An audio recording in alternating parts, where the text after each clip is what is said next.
How you doing, everybody? My name is Dr. Sami Baya. Please welcome back to my YouTube channel. The best thing to make a narcissist miserable. Narcissists are selfish, self-centered, egocentric, egotistic, self-absorbed individuals.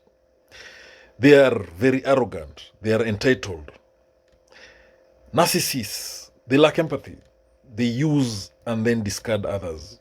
Their main mission is to punish you, to hurt you, to make you cry, to destroy you, to totally control you. Now, how do you make these creatures miserable? Number one, ignore them. If you want to make a narcissist miserable, deprive them of your attention. This will make them powerless over you. They'll be very angry. They'll be bitter. They believe they are special, they are important than others. They think they deserve special treatment because they are superior to you.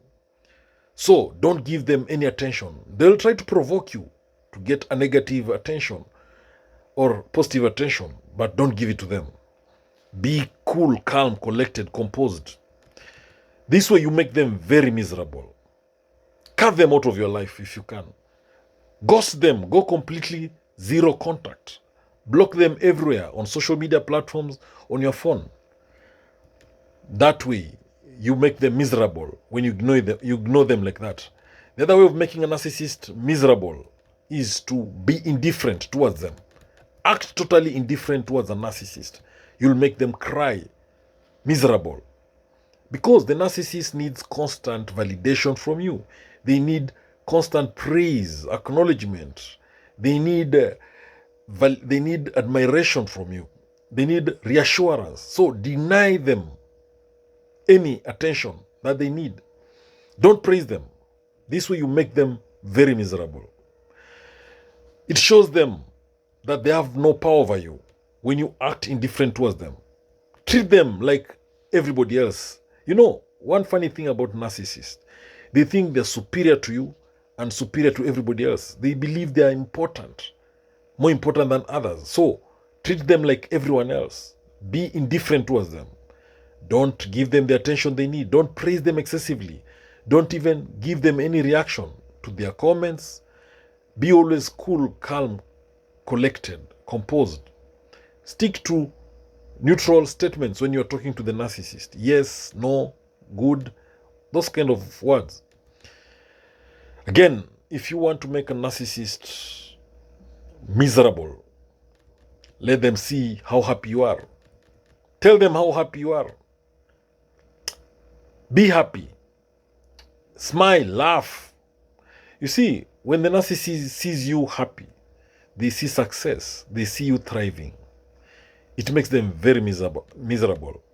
They are threatened by other people's successes. They are threatened by other people's happiness. So when the narcissist sees you smiling, laughing, happy face, they feel pain in their hearts. They think and believe that that happiness should be theirs. It belongs to them. So by them seeing you how happy you are, it makes them very miserable and sad.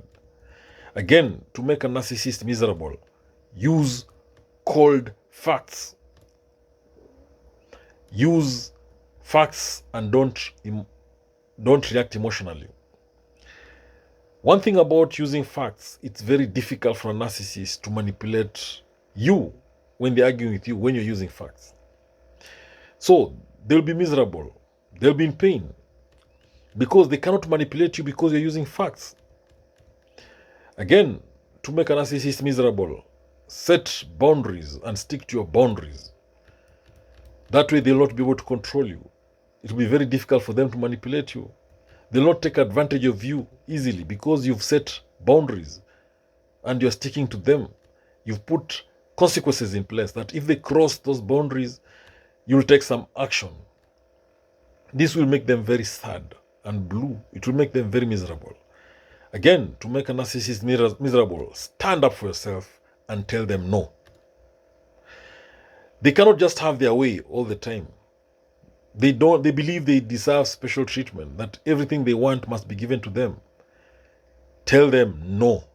They ask you for a favor next time, tell them no. you're busy or you're doing something else. Let them not have control over you by using the word no. Again, if you want to make a narcissist miserable, confront them about their mistakes. You see, if there's one thing the narcissist hates the most, is to be criticized. So, face them. Practice confronting this narcissist and telling them where they are wrong. This way you make them very miserable. Again, to make a narcissist miserable, call out their manipulation. Tell them that you've realized they're manipulating you. Let them take responsibility. Let them be accountable for their manipulative behavior. Point out their behavior and tell them that you won't allow it. It won't work on you. Tell them that they're trying to manipulate you, but it's not going to work. Again, to make a narcissist miserable, focus on yourself. The narcissist expects you to put their needs first. They expect you to put them first. But prioritize yourself. Put yourself first. Show the narcissist that this time round, you're putting yourself first. You're focusing on yourself, because the narcissists are selfish, self-centered individuals. It's always about their needs. They want you to focus on them. They want you to take care of their needs. That's why they use and misuse others. So when you say you're focusing on yourself, you make them miserable, because they didn't expect you to focus on yourself. They expected you to focus on them. By you focusing on yourself, you're hurting them. Again, to make the narcissist miserable, use the gray rock method. Be as boring as the gray rock. Limit your answers to yes or no answers. Be very dull, boring. No laughing with the narcissist, no smiling. Stick to the task and questions at hand. Limit your interactions with them. You make them miserable that way. Again, if possible, go complete no contact with the narcissist. Disappear, ghost them. Let them not able to get in touch with you in any way. Cut them out of your life. Cut any communication between you and them. That way you frustrate them. You make them in pain. They'll be very miserable if you do that. When you talk about a narcissist, you're talking about a master manipulator, a selfish, self-absorbed, egocentric, egoistic individual. A narcissist will do anything to keep their facade intact, including going on a smear campaign against you. Now, when you talk about a smear campaign, what is it? What is a narcissistic smear campaign? A narcissistic smear campaign is a deliberate and calculated effort by a narcissist to tarnish someone else's reputation, credibility, or character. In short, narcissistic smear campaign is a manipulative tactic that narcissists love using to maintain their own image while discrediting and undermining their targets. Remember, the narcissists will put you down, will pull you down through the narcissist smear campaign, and at the same time, they uplift themselves. So, when you are a victim of a smear campaign, it is not easy. It is very challenging. In this video, I want to tell you everything about smear campaigns used by the narcissist. What is this smear campaign and how can you deal with it? How can you protect yourself against the narcissist's false accusations? Now, as I've said already in this video, a narcissistic smear campaign is an attempt by the narcissist to tarnish your reputation, to tarnish your image, your credibility, your character. The narcissist will spread false rumors about you. They'll spread false information about you. Maybe they'll also give some half-truths about you. And their aim is to turn everybody else against you. They want to confuse you, to destabilize you, to make you unstable, unreliable, or even to appear dangerous. And as they're doing that, the narcissist is presenting themselves as the victim, the good guy, the righteous one, the polite one, the humble one. So, when you talk about smear campaign, it is loved by the narcissists, especially when they are gaslighting their victims. When they are making their victims question their reality, question their sanity, their perception, their memory, the narcissists will use smear campaign. So, narcissists, they will smear your name to have some control over you, to have power over you. They want to be seen favorably as they damage your credibility and social standing. They will use many means and ways to spread false stories about you. They'll gossip to others about you. They'll go on social media platforms and spread bad rumors, lies about you. So when the narcissist is portraying themselves as the good person, the good guy, the victim, the righteous one, they're painting you as that problematic person, that untrustworthy person, that bad guy. They're trying to manipulate you, to control everything, to maintain power. This way you start questioning your reality, your own reality, your sanity. It causes emotional distress in your life. It destroys your confidence. So why do narcissists go on smear campaigns?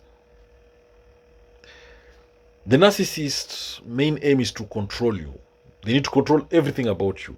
They have this big need in control. That is how they get their narcissistic supply.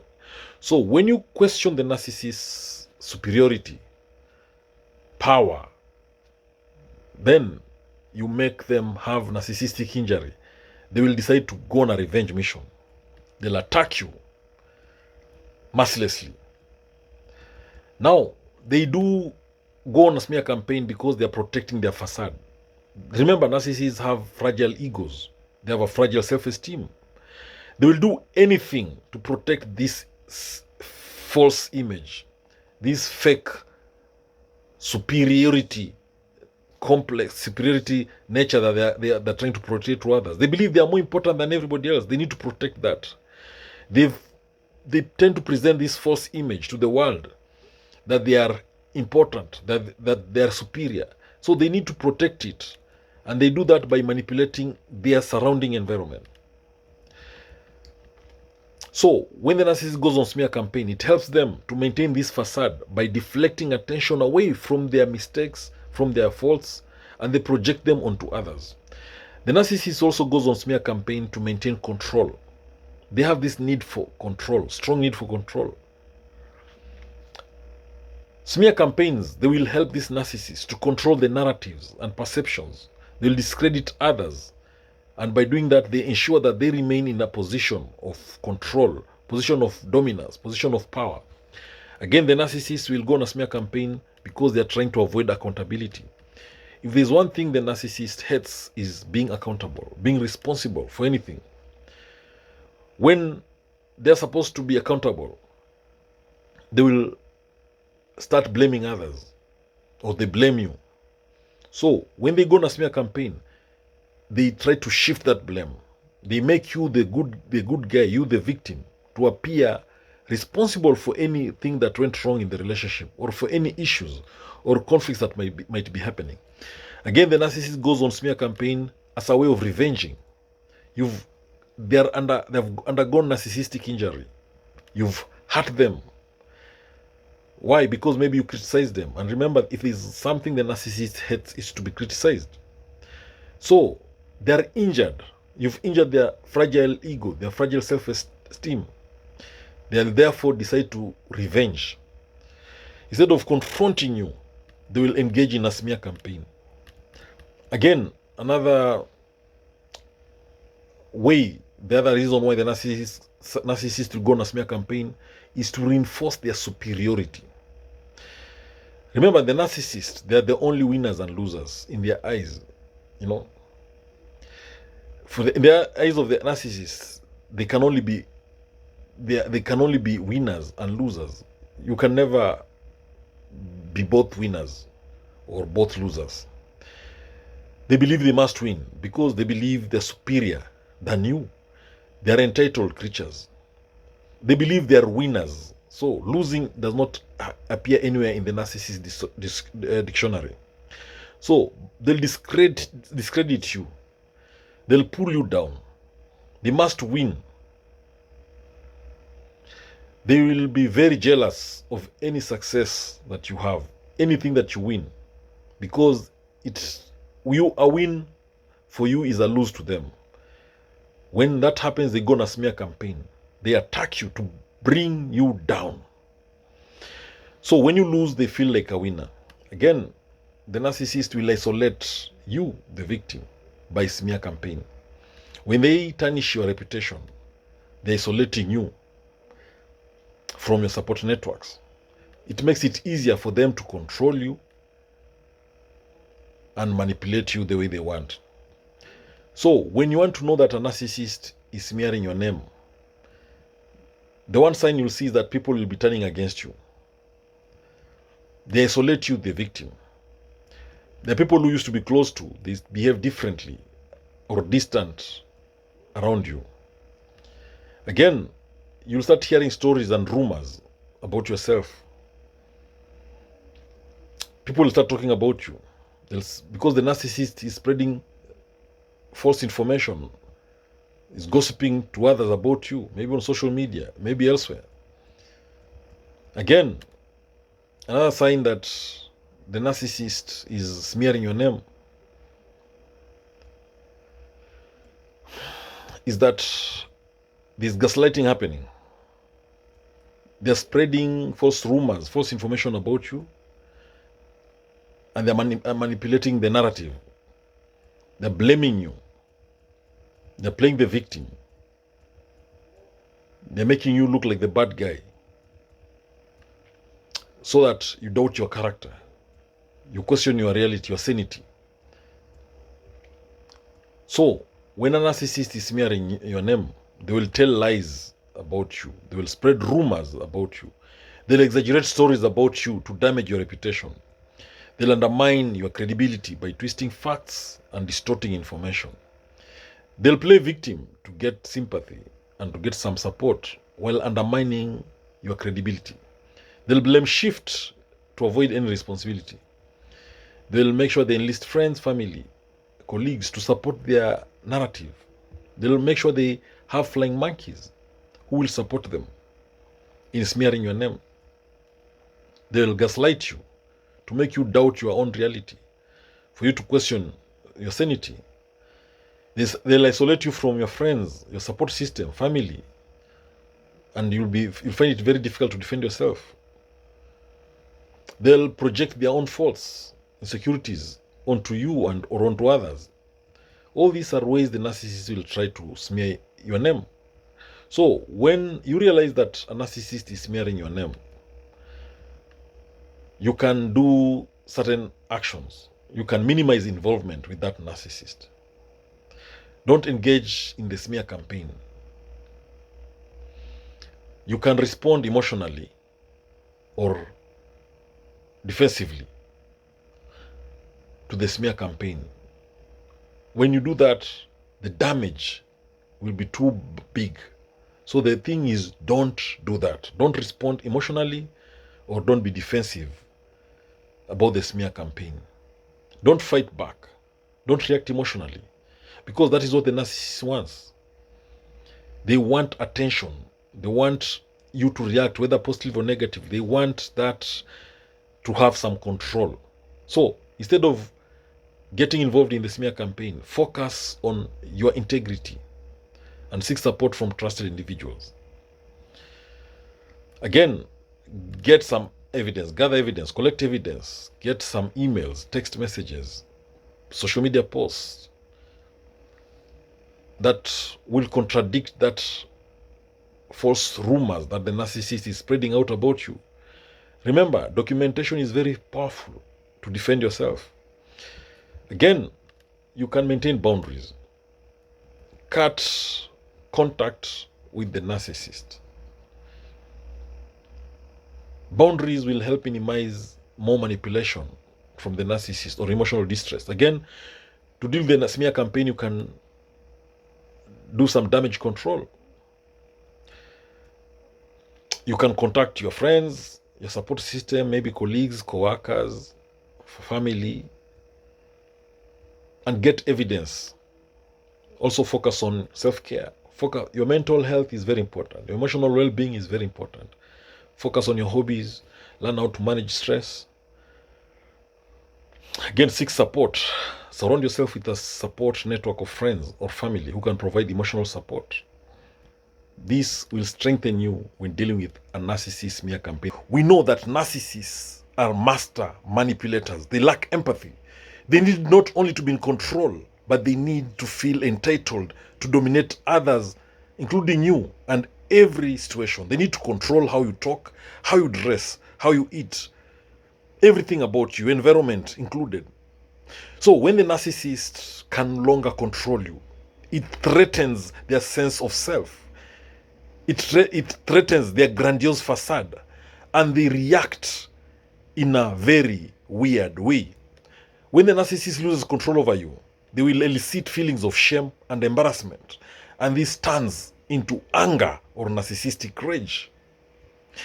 So when a narcissist is not able to control you, they react in many ways. Remember, narcissists believe they are important than you. They are special than you. They're unique than you. They are superior than you.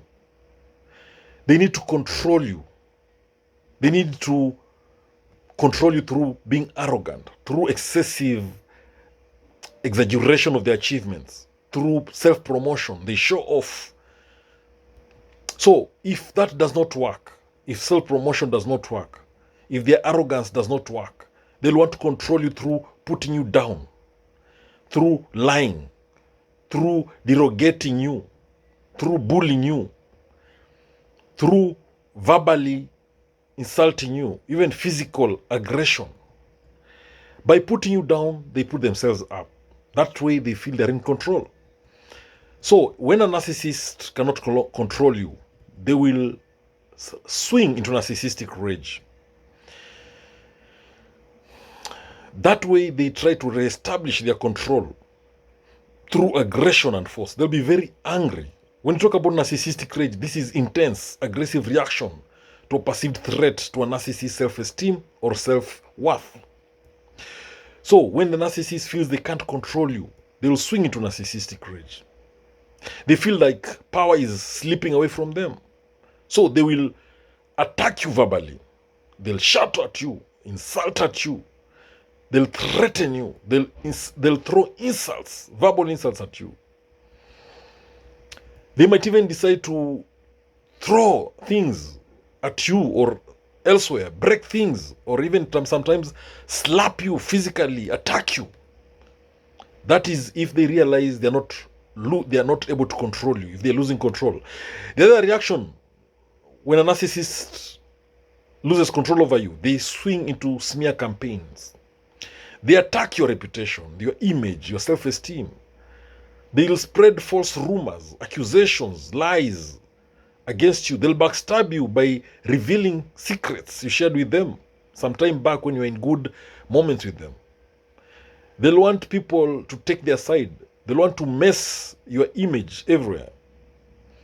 So if they're losing control, they will mess your name up so that you can beg them for forgiveness. They want to destroy you. They want to destroy everything about you, your confidence, your support network, your status. This way they will have control over you.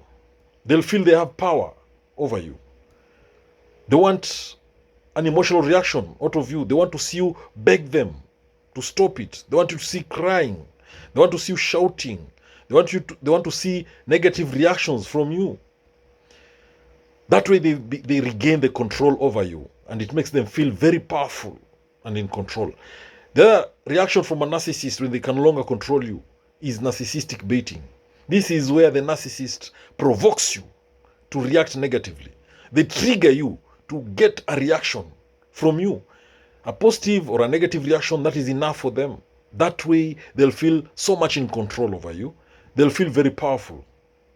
They want to cause panic in your life. They'll blame you. They'll guilt trip you. They'll stonewall you. All this is meant to get a reaction from you so that they can get control over you.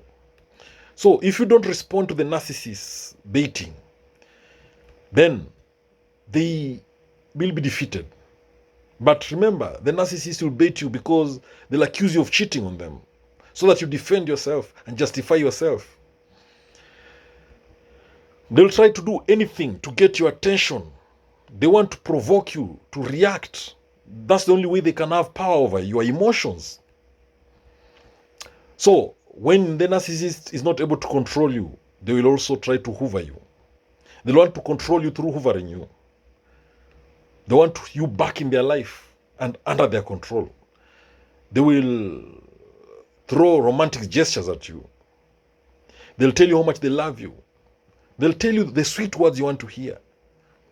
They'll apologize, even give you fake apologies, tell you fake sorries. This is part of hoovering you. They're playing with your emotions so that they can control you again.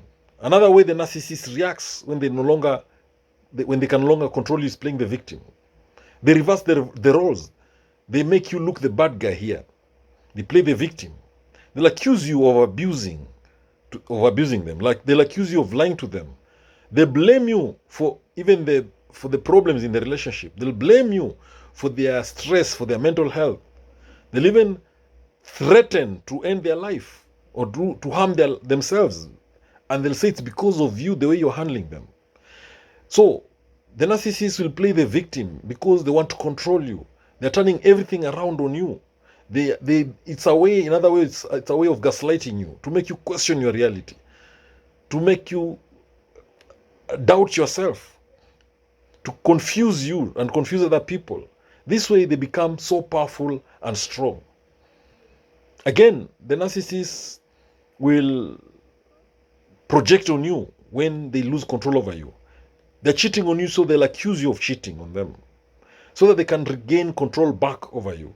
They'll blame you, right, as a way of making you be the bad guy so that they can have some control over you. And finally, when the narcissist realizes they can't control you, they will discard you.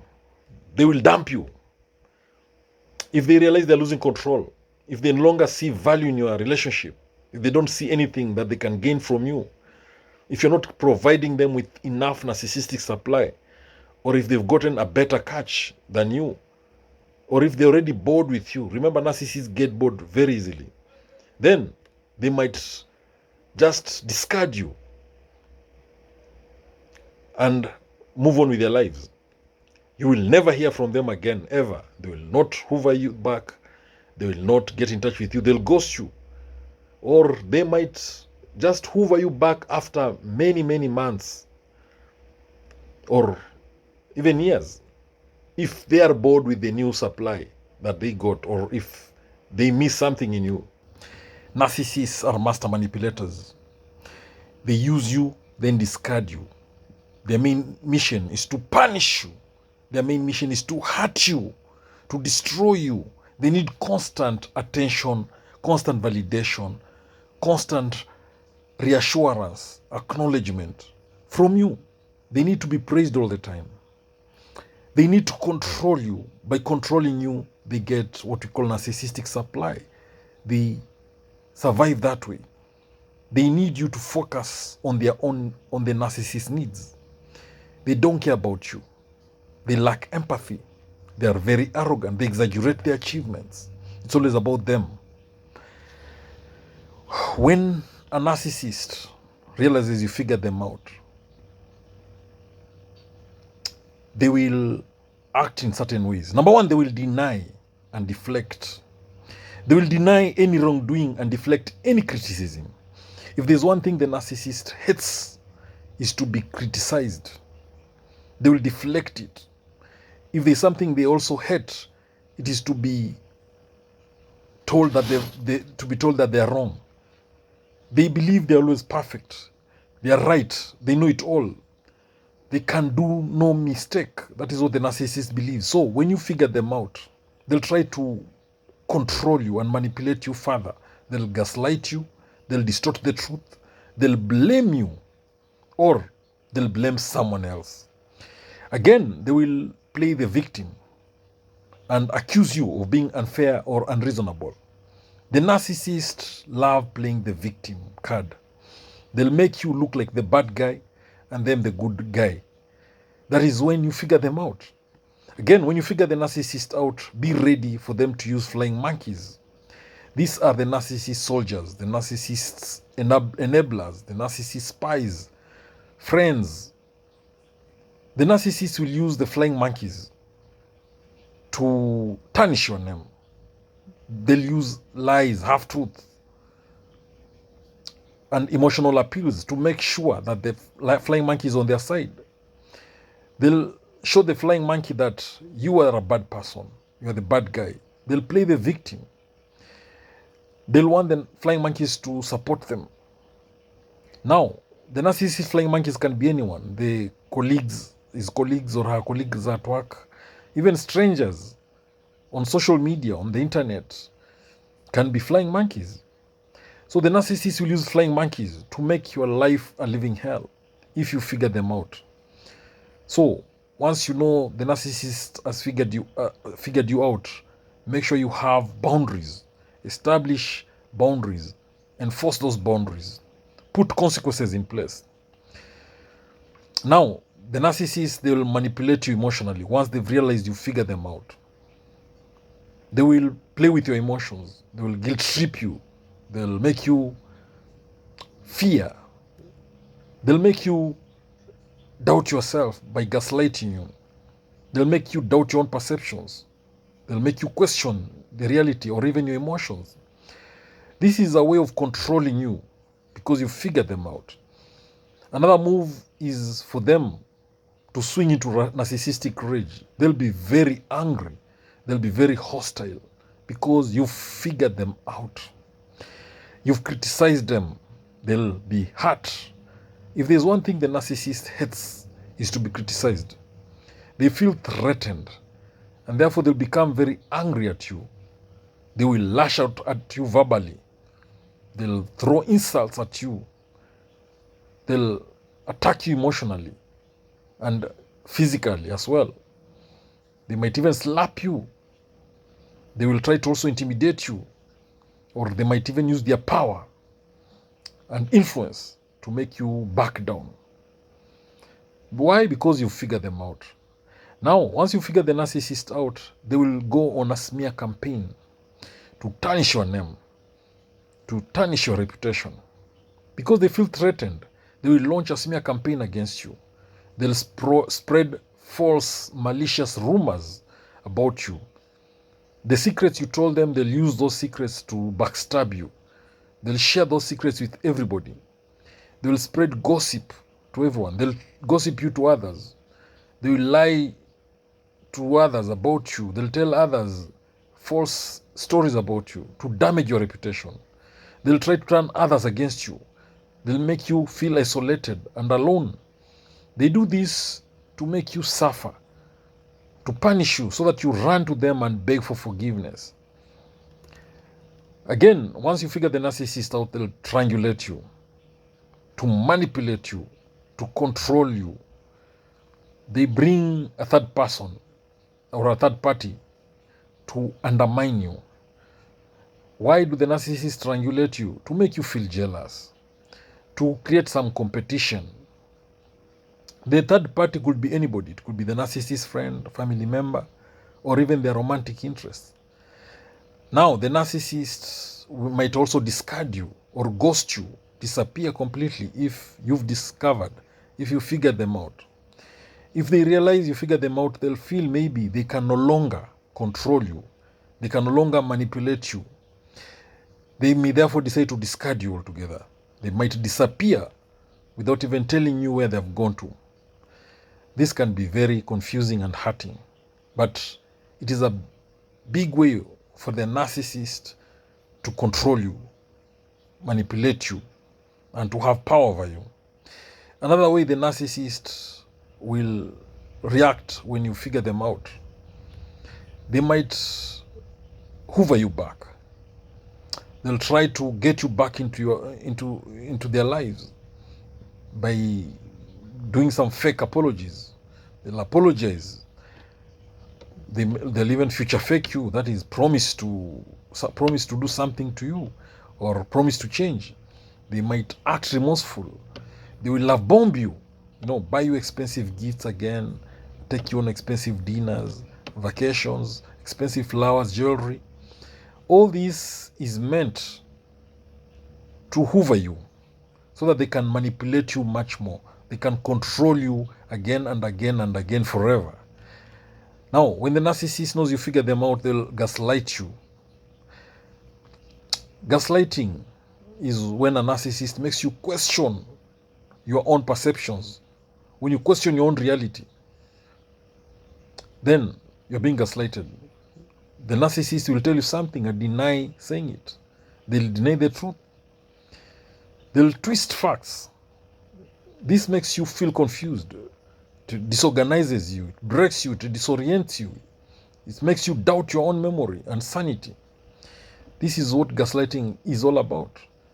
It can make you feel like there's something wrong with your mental health. You'll be confused. And this way, the narcissist can control you much more. Now, that's why you need a strong support system of trusted friends, trusted family members, or professionals to help you regain your sense of self and reality when you've been in a narcissistic relationship. Now, when you're dealing with a narcissist, figuring out a narcissist is not easy. It's not a piece of cake. Because narcissists, sometimes they're very charming and appear charismatic that you might not even figure them out. But all the same, once you know that someone is a narcissist, once you figure them out, it's important to set boundaries and you prioritize on your mental health and on your well-being. And make sure you surround yourself with a strong support system of trusted friends, of trusted family members, of professionals to strengthen you up when you are down. That way you can be able to move on and have a better life without the narcissist. Remember, the best way of healing, the best way of revenging from a narcissist is to move on and heal. It is to heal. That is the best way of revenging on a narcissist. Choose yourself, choose success. Dealing with a narcissist is not easy. It can be the most challenging and emotionally draining experience. Dealing with a narcissist means you're dealing with a master manipulator. You're dealing with a selfish, self-centered, egocentric, egoistic individual whose main aim is to punish you, to hurt you, to make you cry, to cause pain in your life, to destabilize you, to destroy you. A narcissist wants to use you, then discard you. They lack empathy.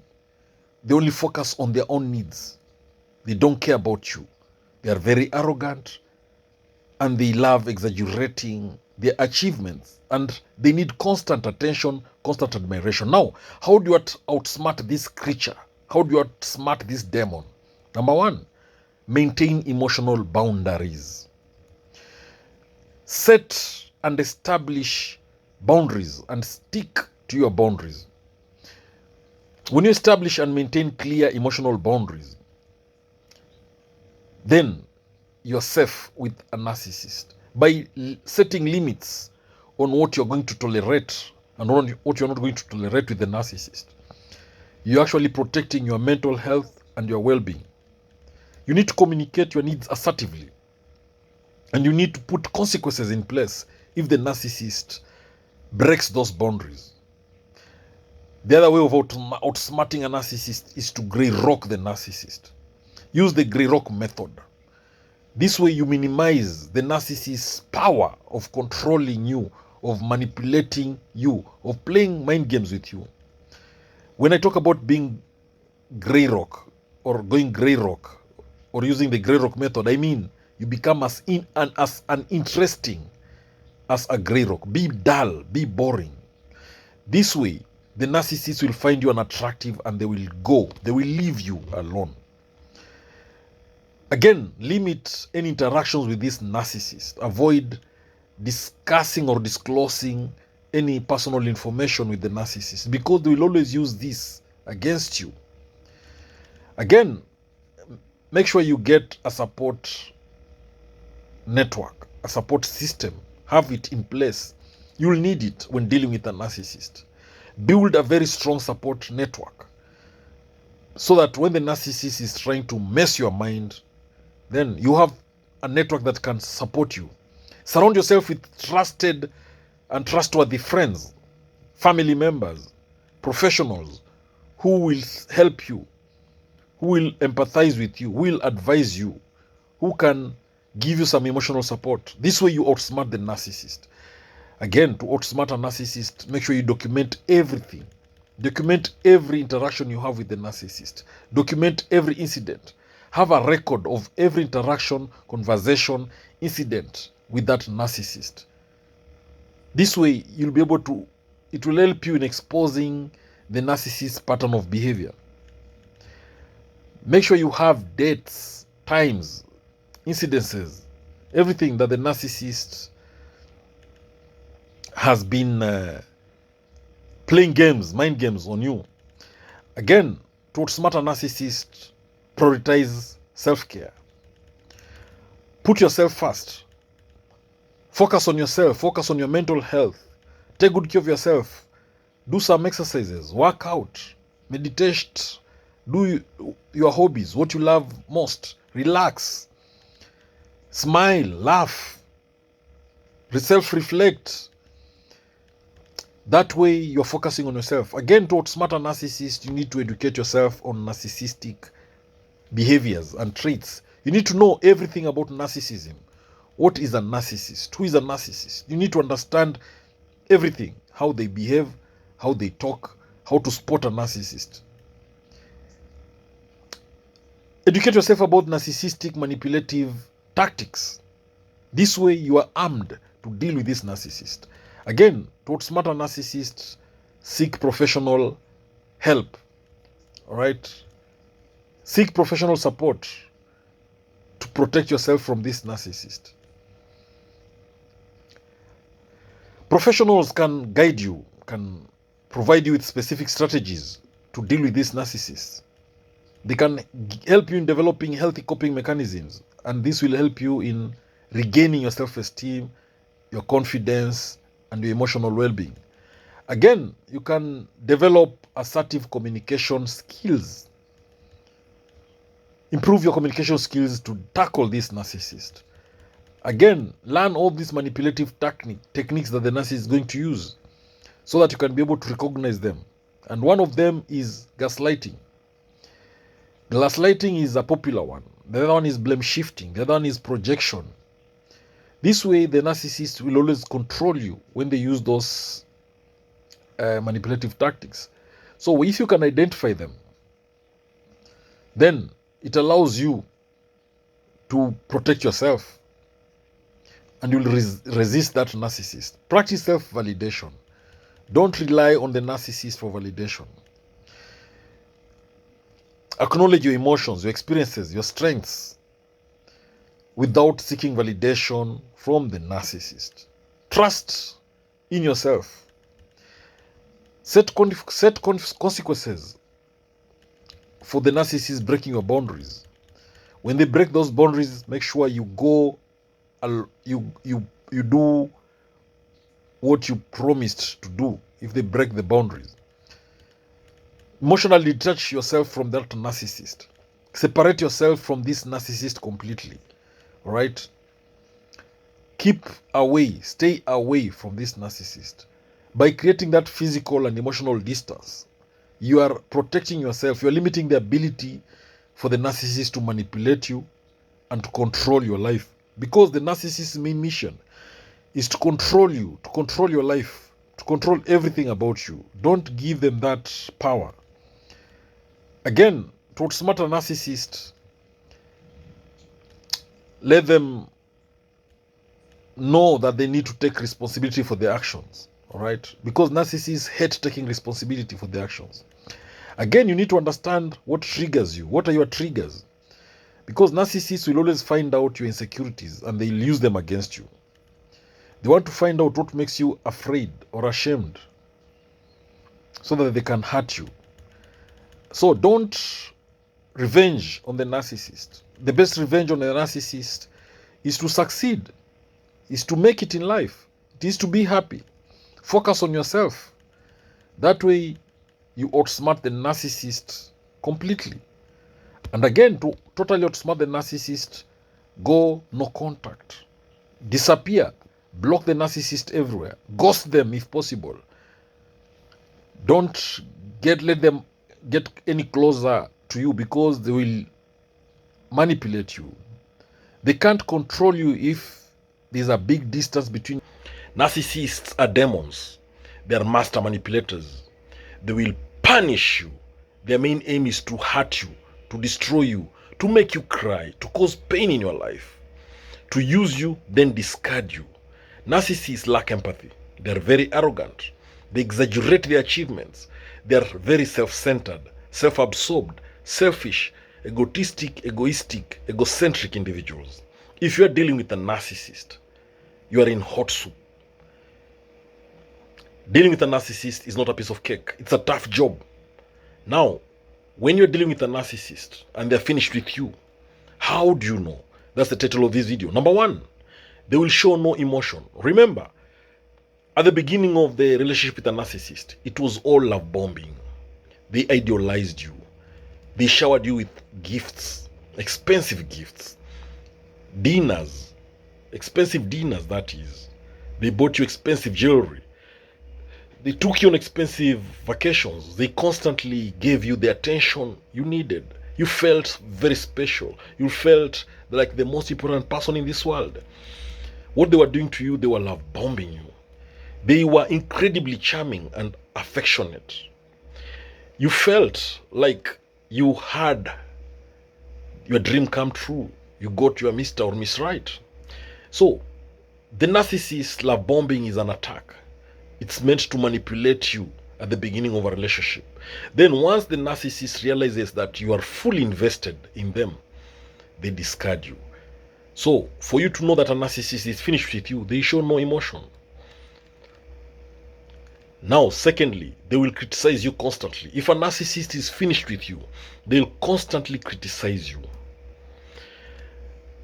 They make you feel inadequate because they no longer need you. They want to move on, maybe to another victim. Maybe they found a better catch. Now, once they have gotten you, they start feeling bored. Because narcissists get bored very easily. They'll start criticizing you constantly. They'll criticize you about your weight. They'll call you ugly. And when they're criticizing you, their main mission here is to build themselves up. By them putting your self-esteem down, by them undermining your self-esteem, they are building themselves up. They're building their self-esteem. So, remember, if the narcissist cannot have some self-esteem, remember they have fragile egos. So they make sure that they destroy the little or any self-esteem that you have. Again, a narcissist is finished with you if they blame you for everything. They are constantly blame shifting. Everything that goes wrong, it is you. It is your fault. They don't take responsibility for any mistake that they've done, for any issue. They'll constantly keep blaming you. Remember, these people, they have low self-esteem. They want to inflate their ego by blaming you, by them making you appear the victim, the one on the wrong. Then that way, they feel happy. They inflate their ego. They don't take personal responsibility for anything, so that they can use you as a scapegoat. So the longer you stay with the narcissist, the more they'll keep blaming you. Remember, narcissists are master manipulators. They'll always make you feel guilty. They'll guilt trip you constantly. They'll gaslight you and convince you that you are the one to be blamed. And they might even force some apology from you. So, this is a clear sign that the narcissist is finished with you. Another sign that the narcissist is finished with you, they are always angry with you. They are always irritated with you. Everything you do irritates them. Everything you do, they are angry because they are finished with you. They'll treat you like trash, like garbage, like an inconvenience out of fear. Remember, at the beginning, the narcissist put you on a pedestal and they almost worshipped you. That was what we call love bombing. But right now, just by them glancing at you, it annoys them. They feel bad. They're irritated just by looking at them, by looking at you. When you talk to them, they feel irritated. They're angry. Now, the big question is, why is this narcissist changed? They've changed because you invested in the relationship. You fell for them. That way, they started to panic. Remember, these people lack empathy. They are afraid of love bond. They're afraid of any connection. To them, any connection it means they are losing power. They're afraid you'll see who they really are. The closer you get the narcissist, the more pain you'll have. They will hurt you. They will cause you pain so that you leave them. So they make you feel bad so that you leave them. So that's a big sign that the narcissist is finished with you. Now, the narcissist is finished with you if they pick fights over very small things, very mundane things. They're fighting with you. Every matter, every small thing that goes wrong, they're ready for fight. They're ready for conflict, for drama. Narcissists thrive on that. They're doing that because they are finished with you. Again, a narcissist is finished with you if they're taking advantage of you. Remember, narcissists use and discard. They'll exploit you in every way possible before discarding you. They'll want to ask for money from you. They'll borrow money from you. They'll ask for favors. They'll need compliments and praise from you. They will drain you emotionally. They'll even cross your boundaries. They'll do anything that they can to get away with from you. Remember, the narcissists are masters at using others. To the narcissist, you are not a human being. You are an object to be used and thrown away. You are an object to be used for their personal gain.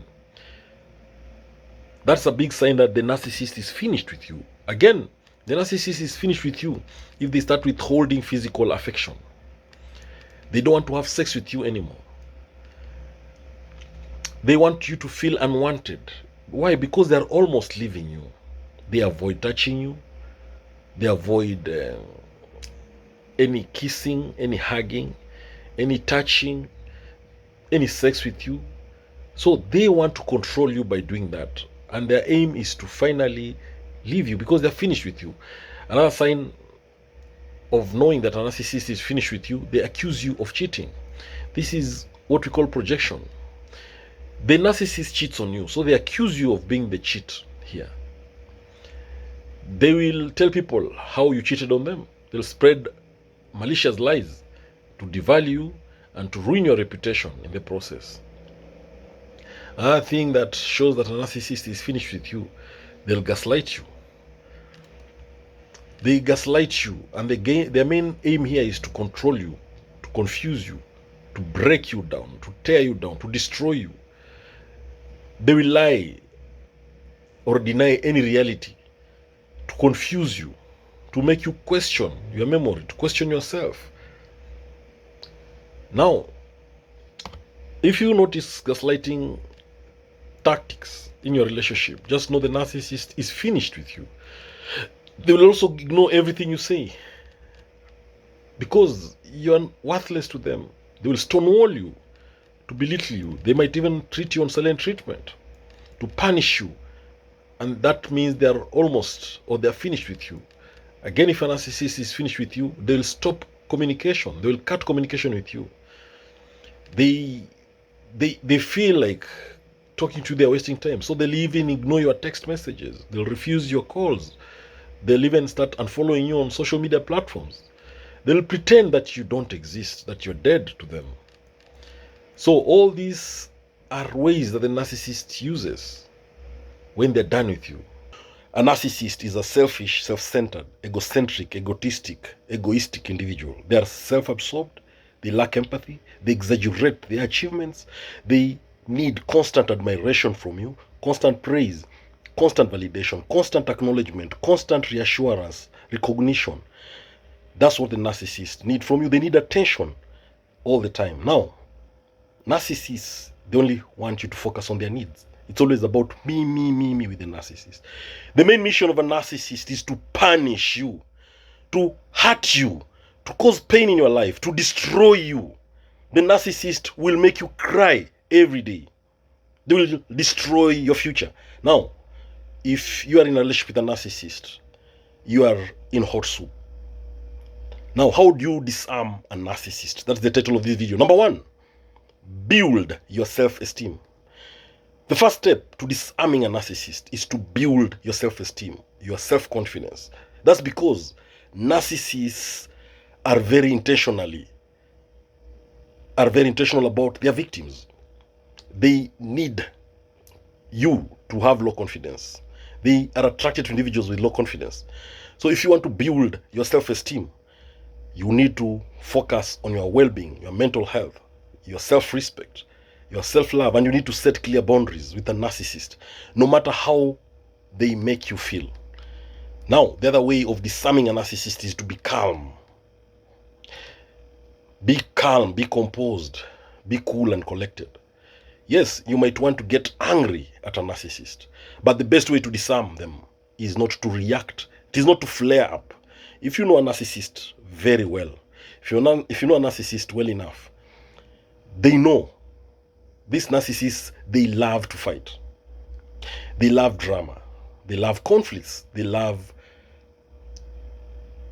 arguments. So they will be ready for you. They're always ready for fights, for quarreling, for arguments. That is what gives them narcissistic supply. They love that. So instead of fighting back with the narcissist, be calm. Keep calm. Be cool, collected, be composed. When you fight or argue with a narcissist, you will appear to be bad. You look like the bad person. So be emotionally intelligent. Don't argue with the narcissist. Don't fight with them. Don't get into those conflicts, drama with them. Because when you keep calm, the narcissist will back off eventually, because they'll find you boring and they'll not get the narcissistic supply they need from you. Again, if you need to disarm a narcissist, don't feed their ego. Narcissists need constant attention, constant adoration. So, don't feed them. Don't praise them. That way, you will disarm them.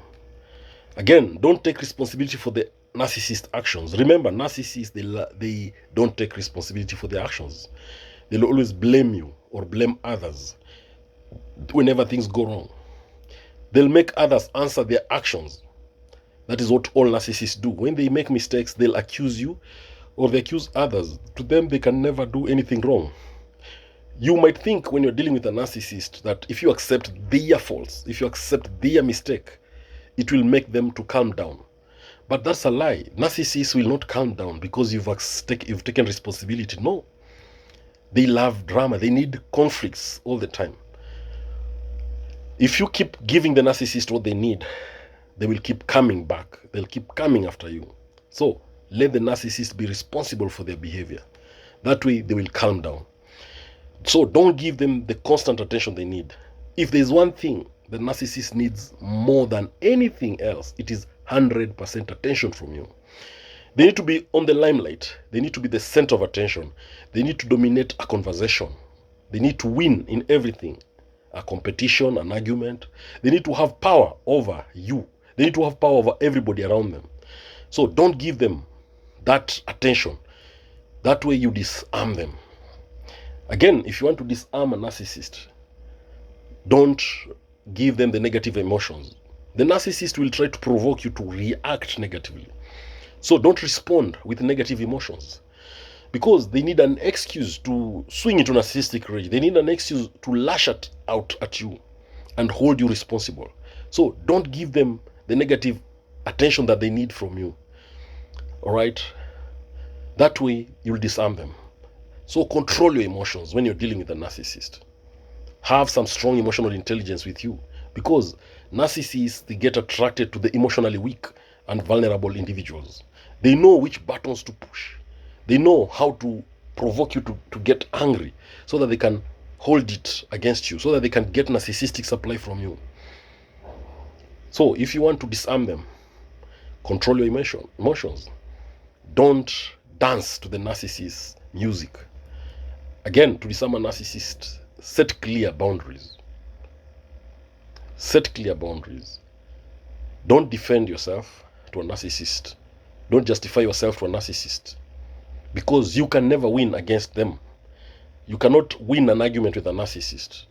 They will take you round and round and round and round. You'll argue from morning to evening, from morning to evening. You'll argue forever. They will never want to lose an argument. That's how narcissists are. So you need to decide what you will tolerate and what you won't.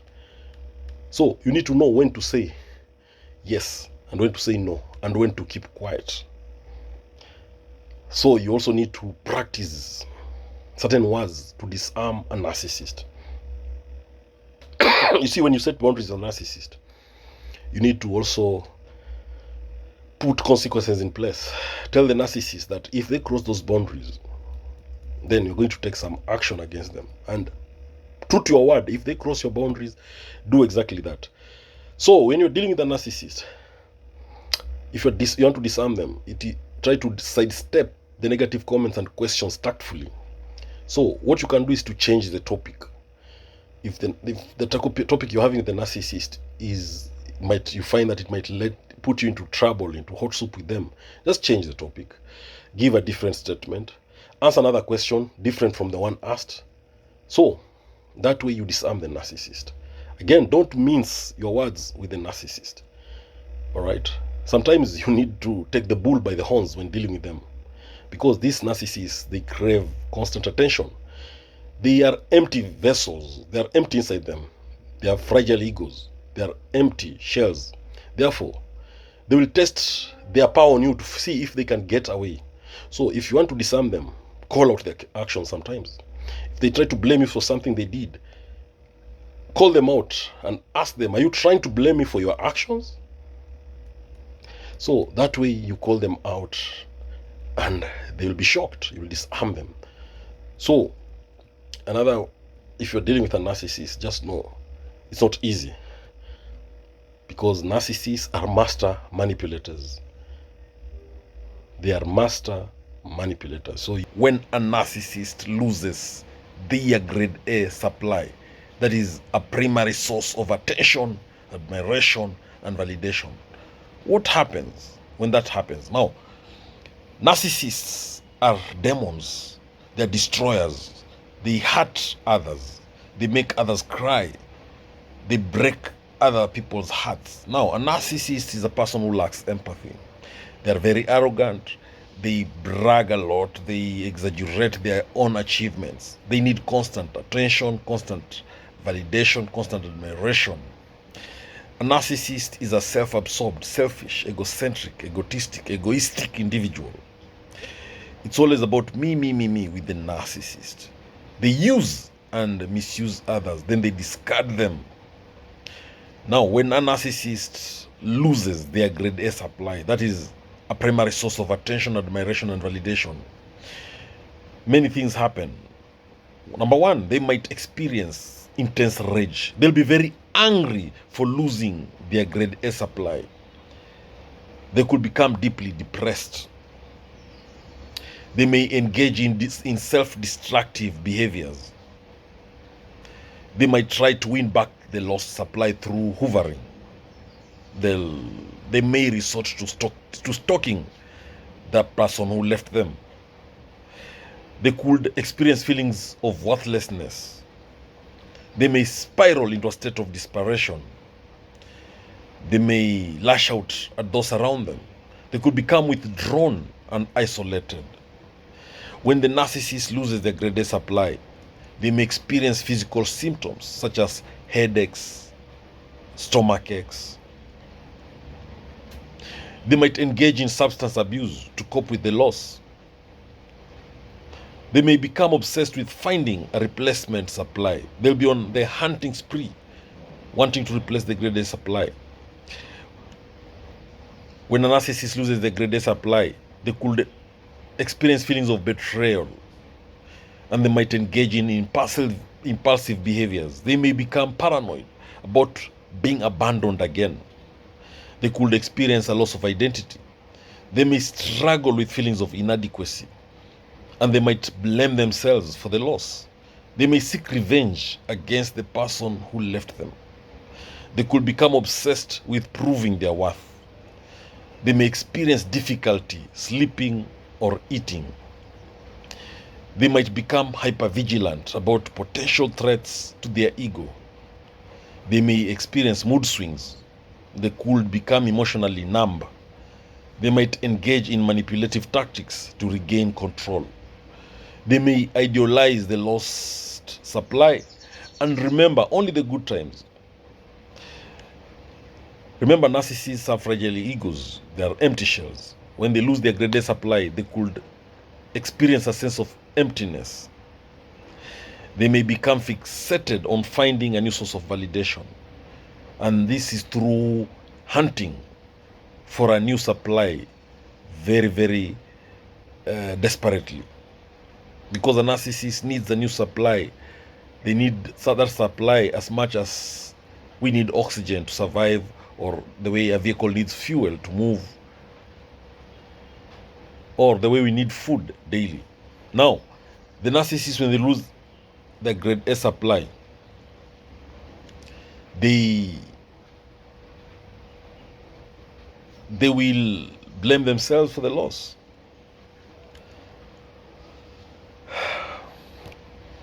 And they might experience flashbacks to past rejections. So they may feel as though they've lost their purpose in life. They lose direction. They could become consumed by jealousy of others' relationships. They may experience difficulty concentrating or making decisions. They might become overly critical of themselves and others. They may withdraw from social interactions. They could experience feelings of shame. When the narcissist loses their grade A supply, they may become obsessed with self-improvement. They might become more controlling in their relationships. They may seek validation from multiple sources to fill the void. They could experience financial difficulties due to impulsive spending. They may become more paranoid about others' intentions. They might turn to religion or spirituality for comfort. They may experience physical symptoms of stress, such as chest pain, muscle tension, stomach aches, headaches. They could become fixated on revenge fantasies. You know, when a narcissist loses their supply, they will want to revenge. They might go silent. They might use many other manipulative tactics to revenge on the grade A supply. They may struggle with feelings of abandonment. If there's one thing a narcissist hates most, is to be abandoned. They might become preoccupied with their appearance. They may experience feelings of hopelessness about the future. They could become emotionally dependent on others. They may experience a loss of interest in activities they once enjoyed. They might become more controlling in their behavior. When a narcissist loses their grade A supply, they may experience difficulty trusting others. They could become overly dependent on substances or alcohol. They may seek validation through achievements or success. They might become more manipulative in their interactions. They may experience feelings of guilt for their past actions. They could become obsessed with finding closure. When a narcissist loses their grade A supply, they may struggle with feelings of worthlessness. They might become obsessed with self-pity. They may experience difficulty regulating their emotions. They could become more withdrawn from their support networks. They may engage in reckless behavior to numb the pain. They might become more impulsive in their decision making. They may experience feelings of anger towards themselves. They could become fixated on finding answers to why they were abandoned. They may struggle with feelings of inadequacy.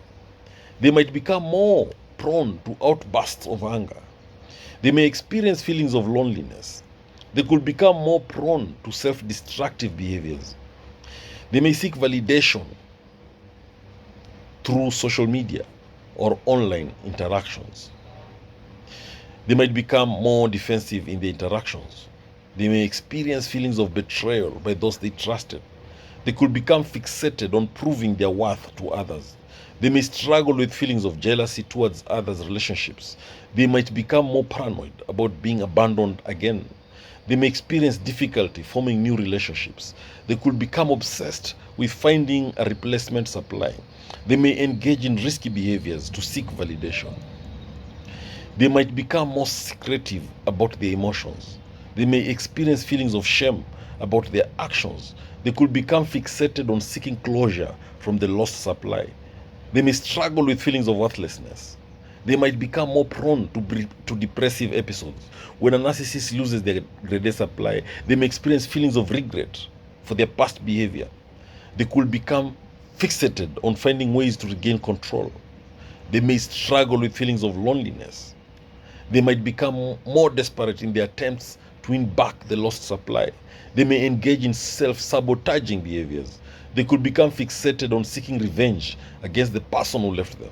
They may struggle with feelings of inadequacy. They might become more prone to addictive behaviors. They may experience difficulty accepting the loss. When a narcissist loses their grade A supply, they could become fixated on finding reasons why they were abandoned. They may struggle with feelings of worthlessness. They may become more manipulative in their attempts to regain control. They may experience feelings of despair. They could become fixated on finding ways to numb the pain. They will struggle with feelings of self-loathing. They will try to isolate themselves from others. They may engage in reckless behaviors to distract themselves from the pain of being abandoned. They could become fixated on finding new source of validation. And they may eventually seek therapy or professional help to cope with the loss and heal from their narcissistic tendencies. Narcissists are master manipulators. They are very selfish, self-absorbed, self-centered, egocentric, egotistic individuals. They lack empathy. They need constant admiration, constant attention, constant praise. The narcissist wants to be prioritized. They only focus on their own needs. It's about me with the narcissist. They exaggerate their achievements. They're very arrogant. They believe everybody envies them. Everybody is jealous of them. Now, what happens when this narcissist finds a new supply? When a narcissist finds a new source of validation, attention, or admiration, several things can happen. In this video, I'm going to give you about 100 behaviors and occurrences that will happen when the narcissist finds a new supply. Number one, idealization. The narcissist will put their new supply on a pedestal. They'll shower them with praise and attention. The other thing that happens to the new supply is love bombing. They'll overwhelm their new supply with affection, with flattery. The narcissist will buy them expensive gifts, expensive vacations, expensive jewelry, expensive dinners. They'll overwhelm them with attention, texting them all the time, calling them all the time, showing them so much love bombing. Now, the other thing that happens when a narcissist finds a new supply is devaluation of their old supply. The narcissist will speak poorly of their previous old supply, of their previous partner. They'll speak poorly of their ex when they find a new supply. The other thing that happens when a narcissist find a new supply is triangulation. They'll use the new supply to make the old supply, to make their ex jealous or insecure. The other thing that happens when a narcissist finds a new supply, they'll use excessive communication. The narcissist will bombard the new supply with messages, with calls, with requests for attention. Now, the other thing that will happen when the narcissist finds a new supply is also isolation. They will attempt to isolate the new supply from their friends and family. That way they can control them. Now, control is the other thing that happens. The narcissist will seek to control everything about the new supply's life. They will also try to manipulate them they'll use guilt, they'll use fear, they'll use many other tactics to manipulate the new supply into meeting their needs. The narcissist will also gaslight the new supply. They'll distort the reality to make the new supply doubt their own perceptions. They'll also project their own negative traits onto the new supply. The narcissist has unrealistic expectations of the new supply. They expect the new supply to meet impossibly high standards. The narcissist will disregard the new supply's boundaries. They also become jealous easily and may accuse the new supply of infidelity. The narcissist's mood can change rapidly, and this can cause confusion for the new supply. In short, there'll be so many mood swings between the narcissist and the new supply. The narcissist will also use emotional manipulation to maintain control over their new supply. They will also use financial control. They will try to control the new supply's finances. They will also use emotional abuse. They will engage they'll engage in emotional abuse tactics, such as belittling their new supply, mocking them, or ridiculing them. So the narcissist, when they get a new supply, in extreme cases, they will resort to physical violence against the new supply. They may also cheat on the new supply without remorse. That is infidelity. They will also try to withhold affection. The narcissist will withhold affection as a form of punishment. They will also threaten to leave or withdraw their love to manipulate the new supply. The narcissist will also emotionally distance themselves or make themselves unavailable. They will also boast about themselves or their achievements to impress the new supply. The narcissist will also feel entitled to the new supply's attention and admiration. The narcissist may portray themselves as victims to garner sympathy and attention from the new supply. The narcissist may also lie or deceive the new supply to maintain control through lies, lots of lies and deceit. Again, when the narcissist has a new supply, they will use charm and charisma to manipulate them. They will also use love triangles. They may involve the new supply in complex love triangles or affairs. When the narcissist has a new supply, there'll be a lot of emotional roller coaster, because the relationship with the narcissist is characterized by highs and lows. This will keep the new supply on edge. Again, the narcissist will use exploitation.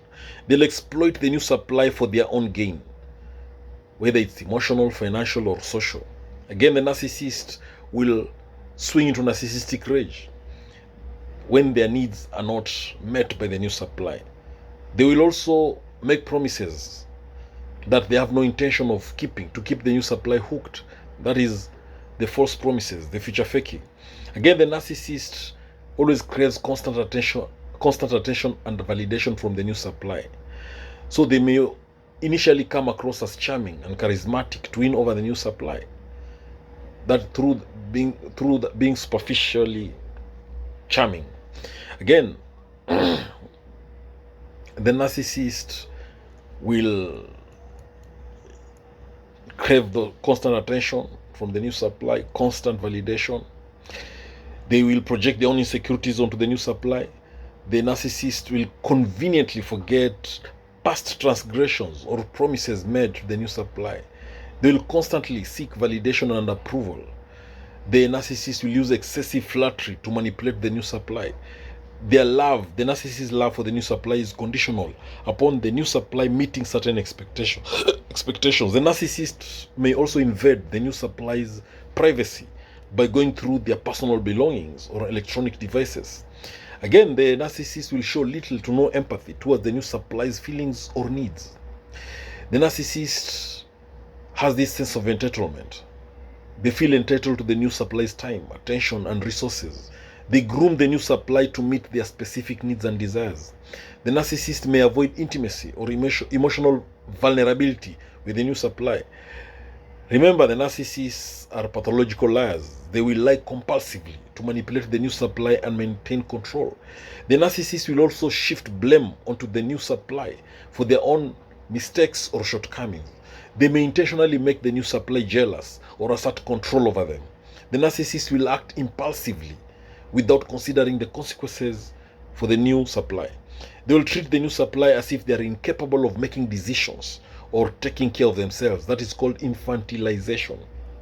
Again, the narcissist will will do what we call conditional affection. The affection towards the new supply is contingent upon them meeting certain conditions or expectations.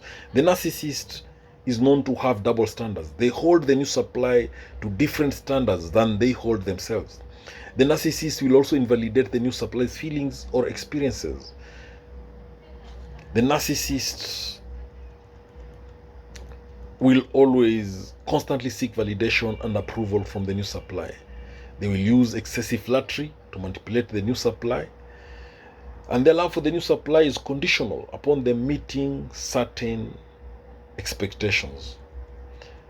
The narcissists are known to be very jealous. They may intentionally make the new supply jealous to assert control over them. They can act impulsively without considering the consequences for the new supply. Now, the narcissist is also known for scapegoating. They will blame the new supply for their own failures or shortcomings. They may also involve the new supply in conflict with others to create drama and maintain control. Again, the narcissist may create a fantasy version of the relationship that does not align with reality, and this causes confusion for the new supply. The narcissist may become emotionally dependent on the new supply for validation and self-worth. The narcissist will always idealize the new supply, seeing them as perfect or flawless. They may also exhibit clingy or possessive behavior out of fear of losing the new supply. The narcissist will always crave constant admiration and validation from the new supply. Despite the outward appearance that the narcissist may show, they still have deep-seated insecurities that they project onto the new supply. The narcissist will exploit the new supply's vulnerabilities for their own gain. They may expect the new supply to give endlessly without offering much in return. With the narcissist, they also may neglect the new supply's emotional needs in favor of their own. They may act impulsively without considering the consequences for the new supply. If the new supply rejects them or sees through their manipulation, the narcissist may engage in smear campaigns to discredit them. The narcissist may also sabotage the new supply's relationships with others to maintain control over them. Ultimately, this cycle repeats itself. Once the new supply no longer serves the narcissist's needs or challenges their ego, the narcissist may discard them and seek out a new source of validation. It's true that narcissists have this pattern of discarding old supply for new, and it is very important to remember that every individual, every relationship is unique, and not all narcissists behave in exactly the same way. But that being said, we know that narcissists are master manipulators. They use, misuse, then discard. They only focus on their own needs. To them, they need to control their victims. They need constant admiration, constant praise, constant recognition, constant acknowledgement, constant attention. That's what the narcissist needs from their new supply. Now, how do you know that the narcissist loves the new supply, the new catch, the new girlfriend more than the old one? Number one, it's because of novelty. The newness of the supply excites the narcissist. Narcissists get bored easily. So the fact that the new supply is new, then they're excited. They tend to favor the new supply more than the old supply. Now, the other reason is idealization. The narcissist sees the new supply as perfect and flawless initially. Then the other reason is validation. The new supply offers fresh validation and admiration. Then the other reason is challenge. Winning over the new supply may seem like a greater conquest to the narcissist. Remember, the narcissist always wants to win. Again, it's all about control. The narcissists think they can mold the new supply more easily to their liking as compared to the old supply, who they're already used to and they're already bored with. Then the other issue is the power dynamics. The narcissist loves the new supply more because they feel more dominant in the relationship with a new partner. Then the other issue is about fantasy. The illusion of a perfect relationship is easier to maintain with the new supply. Remember, narcissists are always living in a fantasy world. Again, the narcissist will love the new supply more because they are always avoiding intimacy. Deeper connections with old supply may trigger fear in the narcissist, so they prefer the new supply. Again, the narcissist will love the new supply more because of what we call projection. The negative traits of the old supply may be projected onto them, making the new supply seem better by comparison. The narcissist has projected all their negative traits onto the old supply. So when they compare the old supply and the new supply, they find the new supply much better. Now, the other reason why the narcissist will love the new supply more is because of impulsivity. Narcissists act on immediate desires without considering long-term consequences. Again, the other reason why the narcissist will love the new supply more is because of attention. The new supply may lavish the narcissist with more attention as compared to the old supply. Then the other reason why the narcissist will love the new supply more is because of flattery. Initial flattery from the new supply can be more intoxicating.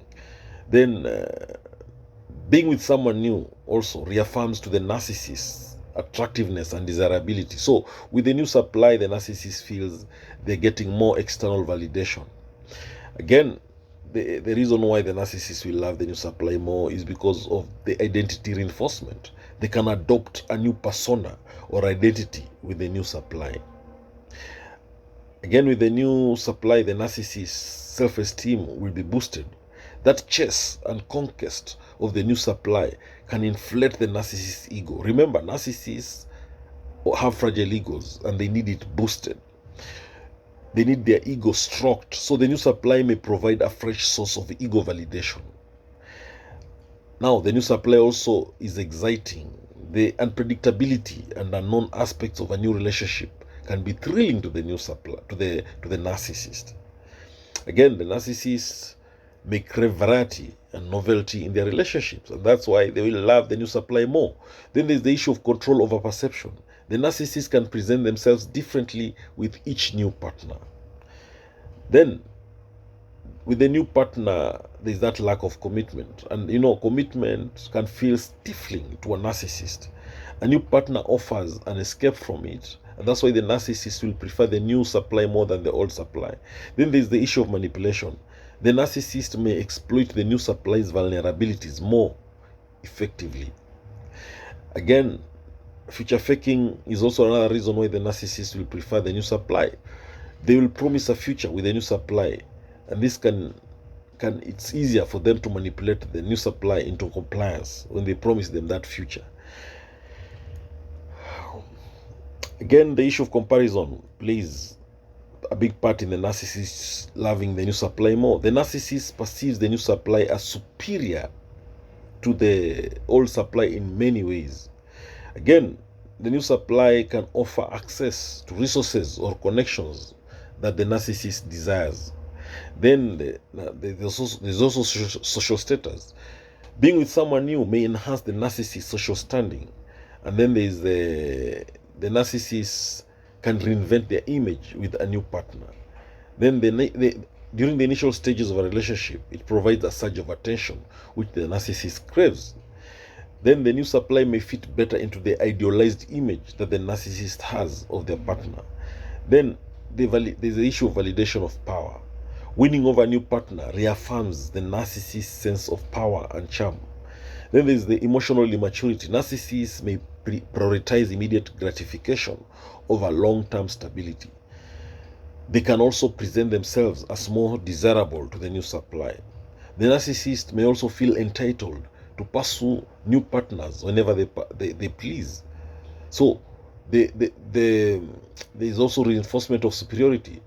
When a narcissist is chosen by someone new, it reinforces the narcissist's sense of superiority. So they'll prefer that new supply. Then they may also believe the new supply can fulfill their needs better, and that is about gratification of the narcissist's desires. Then there is the excitement of a new relationship that triggers dopamine release in the narcissist's brain that will make them prefer the new supply over the old supply. Then the new supply may initially offer less emotional intimacy, which can appeal to a narcissist. Then there is the word FOMO, that is fear of missing out. Narcissists may fear missing out on potential excitement with new partners. Again, there's the lack of attachment. The narcissist may have less emotional attachment to the new supply initially, and this is what makes them prefer the new supply more than the old supply. Then, because narcissists, they fear attachments because they lack empathy. Then there is the issue of superficial qualities. The new supply may possess qualities that the narcissist finds more appealing on the surface. Then the narcissist may project their idealized fantasies onto the new supply. They can shape the narrative of the relationship with the new supply. Winning over a new partner reaffirms the narcissist's charm and charisma. Being chosen by someone new reaffirms the narcissist's desirability. A new relationship can distract the narcissist from their internal conflicts and insecurities. Then there is the pursuit of new supply, which reinforces the narcissist's grandiose self-image. And then the excitement of a new relationship offers an escape from boredom to the narcissist. That's why they'll prefer the new supply over the old supply. Then there's the mirage of perfection. The new supply may initially appear perfect, creating a mirage that the narcissist finds enticing. A new relationship also allows the narcissist to avoid accountability for past actions. Remember, narcissists hate accountability. They hate being responsible for their mistakes, for their past mistakes. So with a new relationship, they will avoid that accountability of what they've done in the past. Then there's the projection of happiness.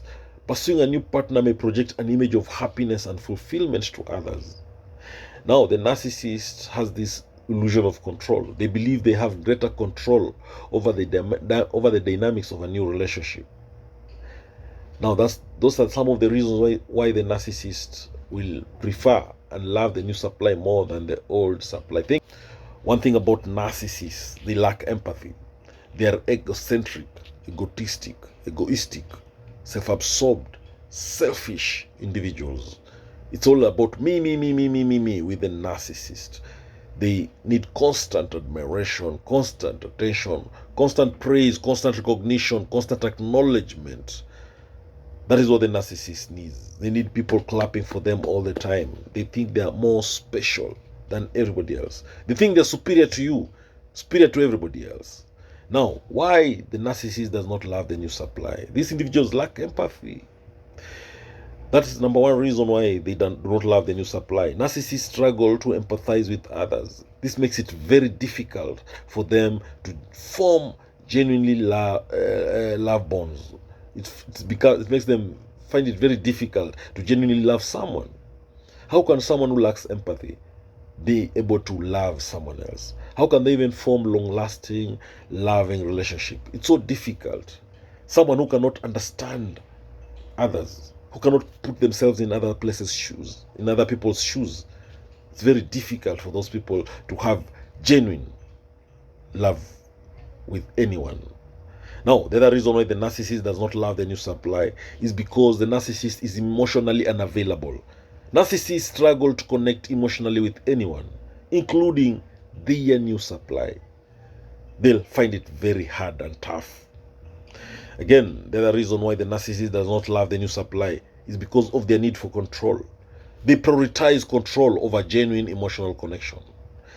Narcissists also they value superficial qualities over deep emotional bonds. In short, they have shallow relationships. So how can genuine love happen in these kind of relationships? Again, narcissists need constant admiration. They prioritize receiving admiration over giving love. Then narcissists also are very vulnerable. They're fragile egos. They're empty inside them. They avoid vulnerability and intimacy. And this is essential for genuine love. For genuine love to take place, there must be vulnerability. There must be intimacy. But narcissists fear this vulnerability. They fear this intimacy. So that's why they don't love the new supply. Again, the narcissists are very much self-centered. Their focus is primarily on themselves rather than on their partner. So they cannot love their partner. Again, the narcissist is very insecure.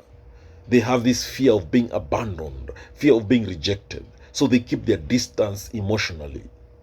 Narcissists also they idolize their new supply initially, but they lose interest once the novelty wears off. During the love bombing phase, they idealize their new supply. They give them so much attention, so much. They buy them expensive gifts, take them on expensive dinners. They tell them sweet words, buy them expensive jewelry, flowers. But once the love bombing phase is over, they lose interest. That's why the narcissist does not love the new supply. Now, the other thing is the lack of authenticity. Narcissists present a false self to others. It makes it very challenging to form genuine connections if you're not real, you're not original. Again, the cycle of devaluation. After the love bombing phase, normally in a narcissistic relationship, what comes next is the devaluation, where the narcissist mistreats and devalues their partner. Then there's the need for validation. The narcissist seeks validation from multiple sources.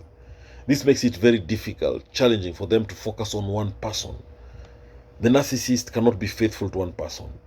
They are always having multiple people trying to get as much validation as they can. That's why it's very difficult for them to love the new supply. Again, there's the issue of emotional exhaustion.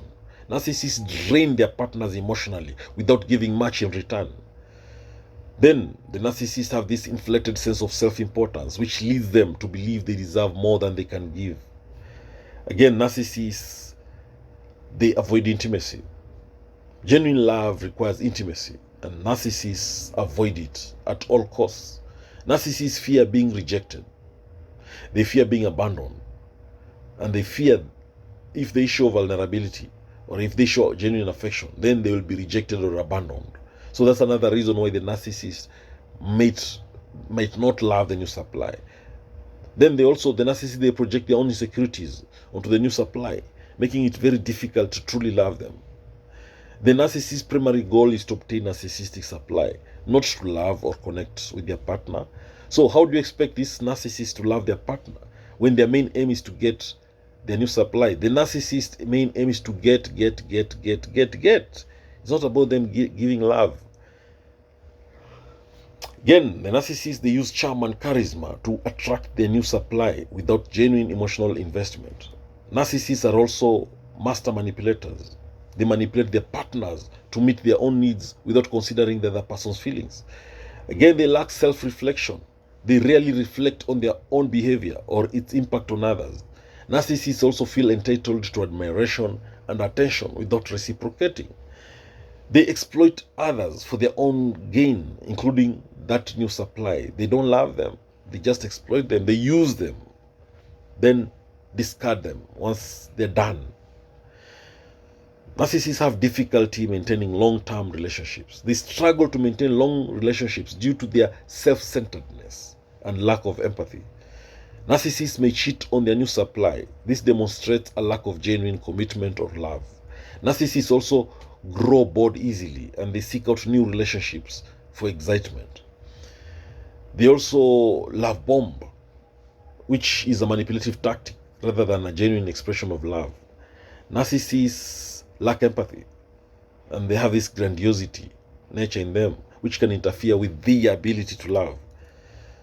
Narcissists may detach emotionally from their new supply to protect themselves from getting hurt. They also prefer fantasy relationships where they can project their idealized image onto their partner. Narcissists exploit their partner's vulnerabilities for their own gain rather than offering genuine support and care. They also withhold emotional investment to maintain power and control in the relationship. They may cycle between idealizing, devaluing their partner, making it difficult to sustain genuine love. Again, narcissists don't love the new supply because they often struggle with self-love. This makes it challenging for them to love others authentically. Narcissists, they see their new supply as competition rather than a genuine partner to love. They rely on external validation rather than internal sources of self-worth. This hinders their ability to love authentically. Again, narcissists use manipulation tactics to control their partner's emotions and behavior. They also lack boundaries. They have poor boundaries, and this can lead to dysfunctional relationship dynamics. Narcissists are selfish. Their selfishness makes it very difficult for them to prioritize their partner's needs and feelings.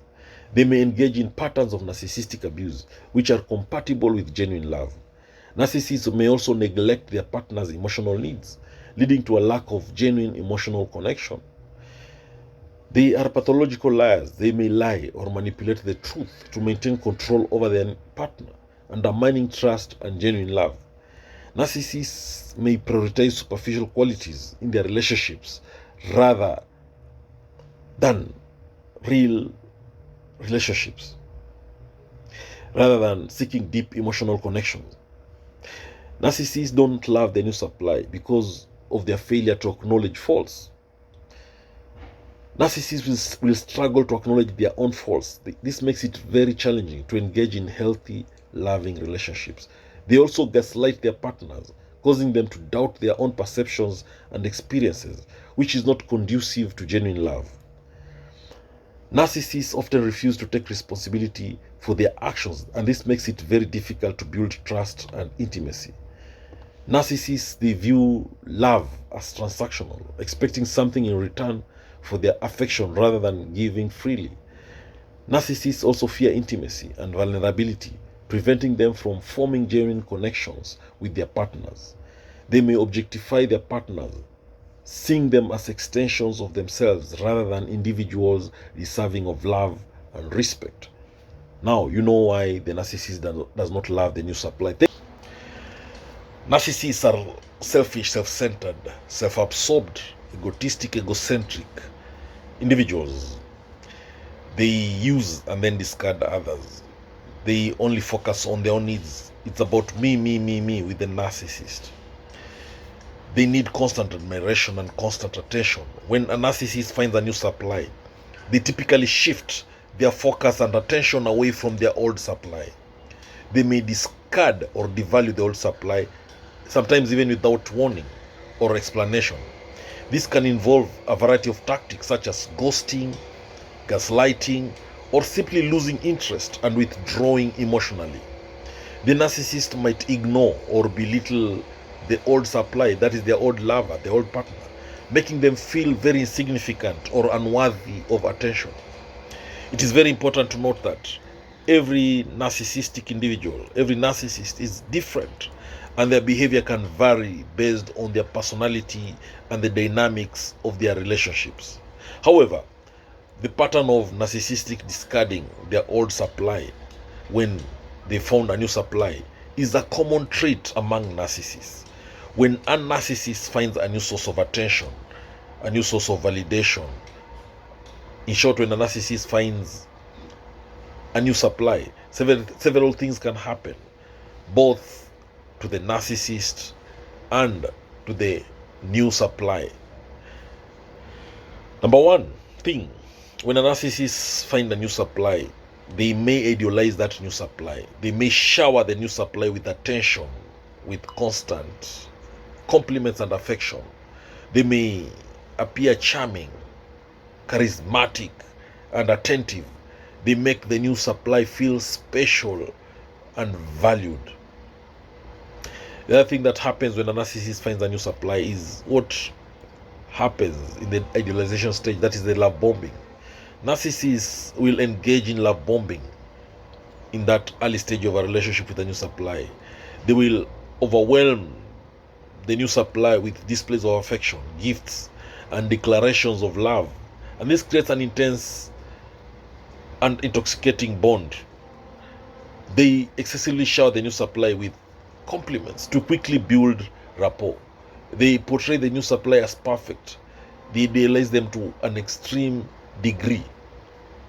Now, when the narcissist finds a new supply, they may shift their focus to the new supply. They may devalue or discard their previous source of attention, that is their old supply. This happens abruptly and without warning, and it may leave the old supply, that is the former supply, the ex, feeling confused, hurt, and abandoned. Narcissists, when they find a new supply, they use manipulation tactics to control their new supply, such as gaslighting. guilt tripping, or playing mind games.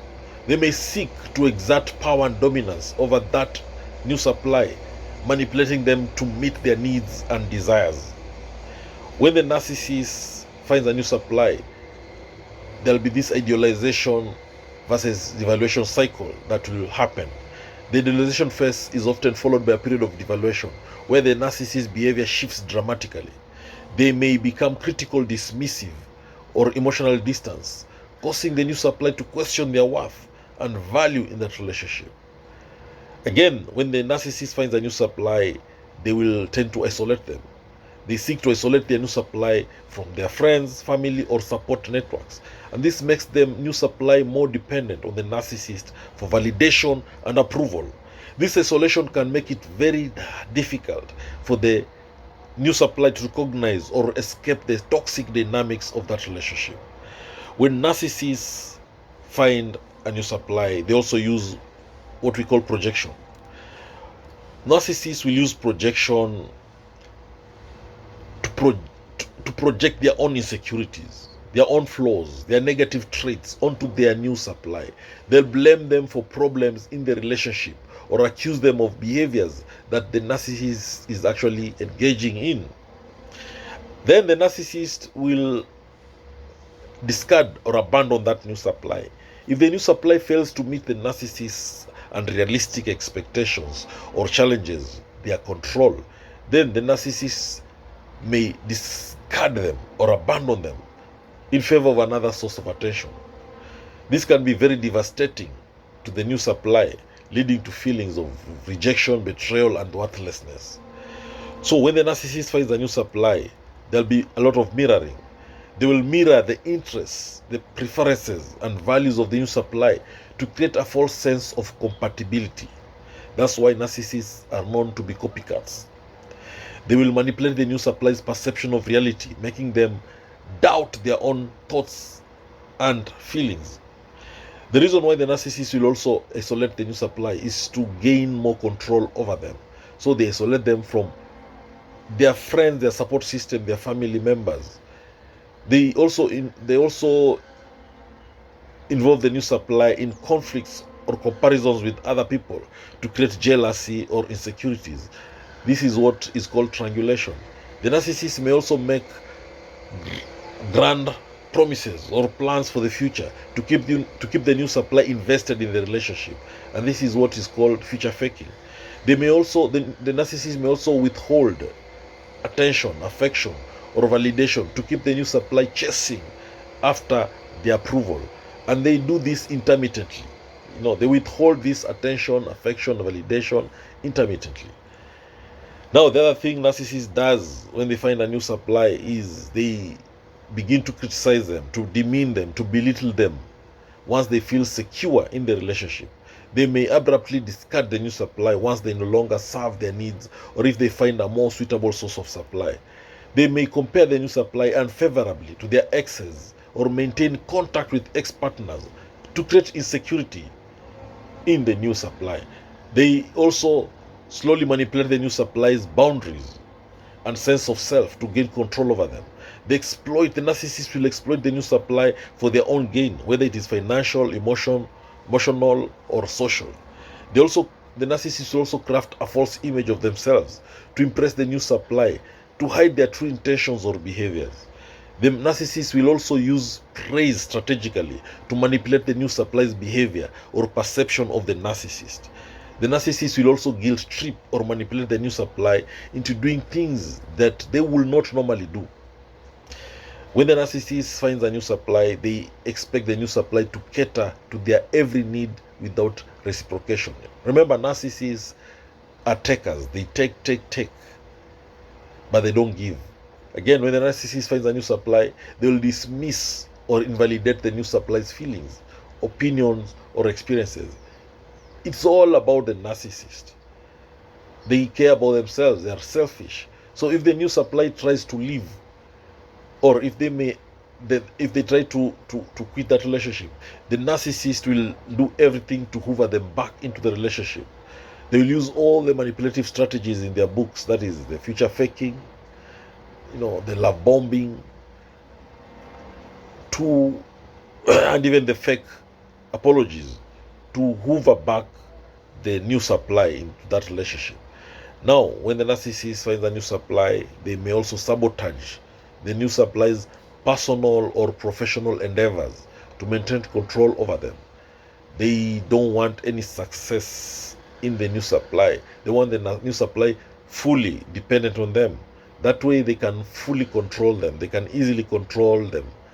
So they will sabotage any ambitions that the new supply has, any personal, any professional endeavors that the new supply has will be sabotaged by the narcissist so that they can control them.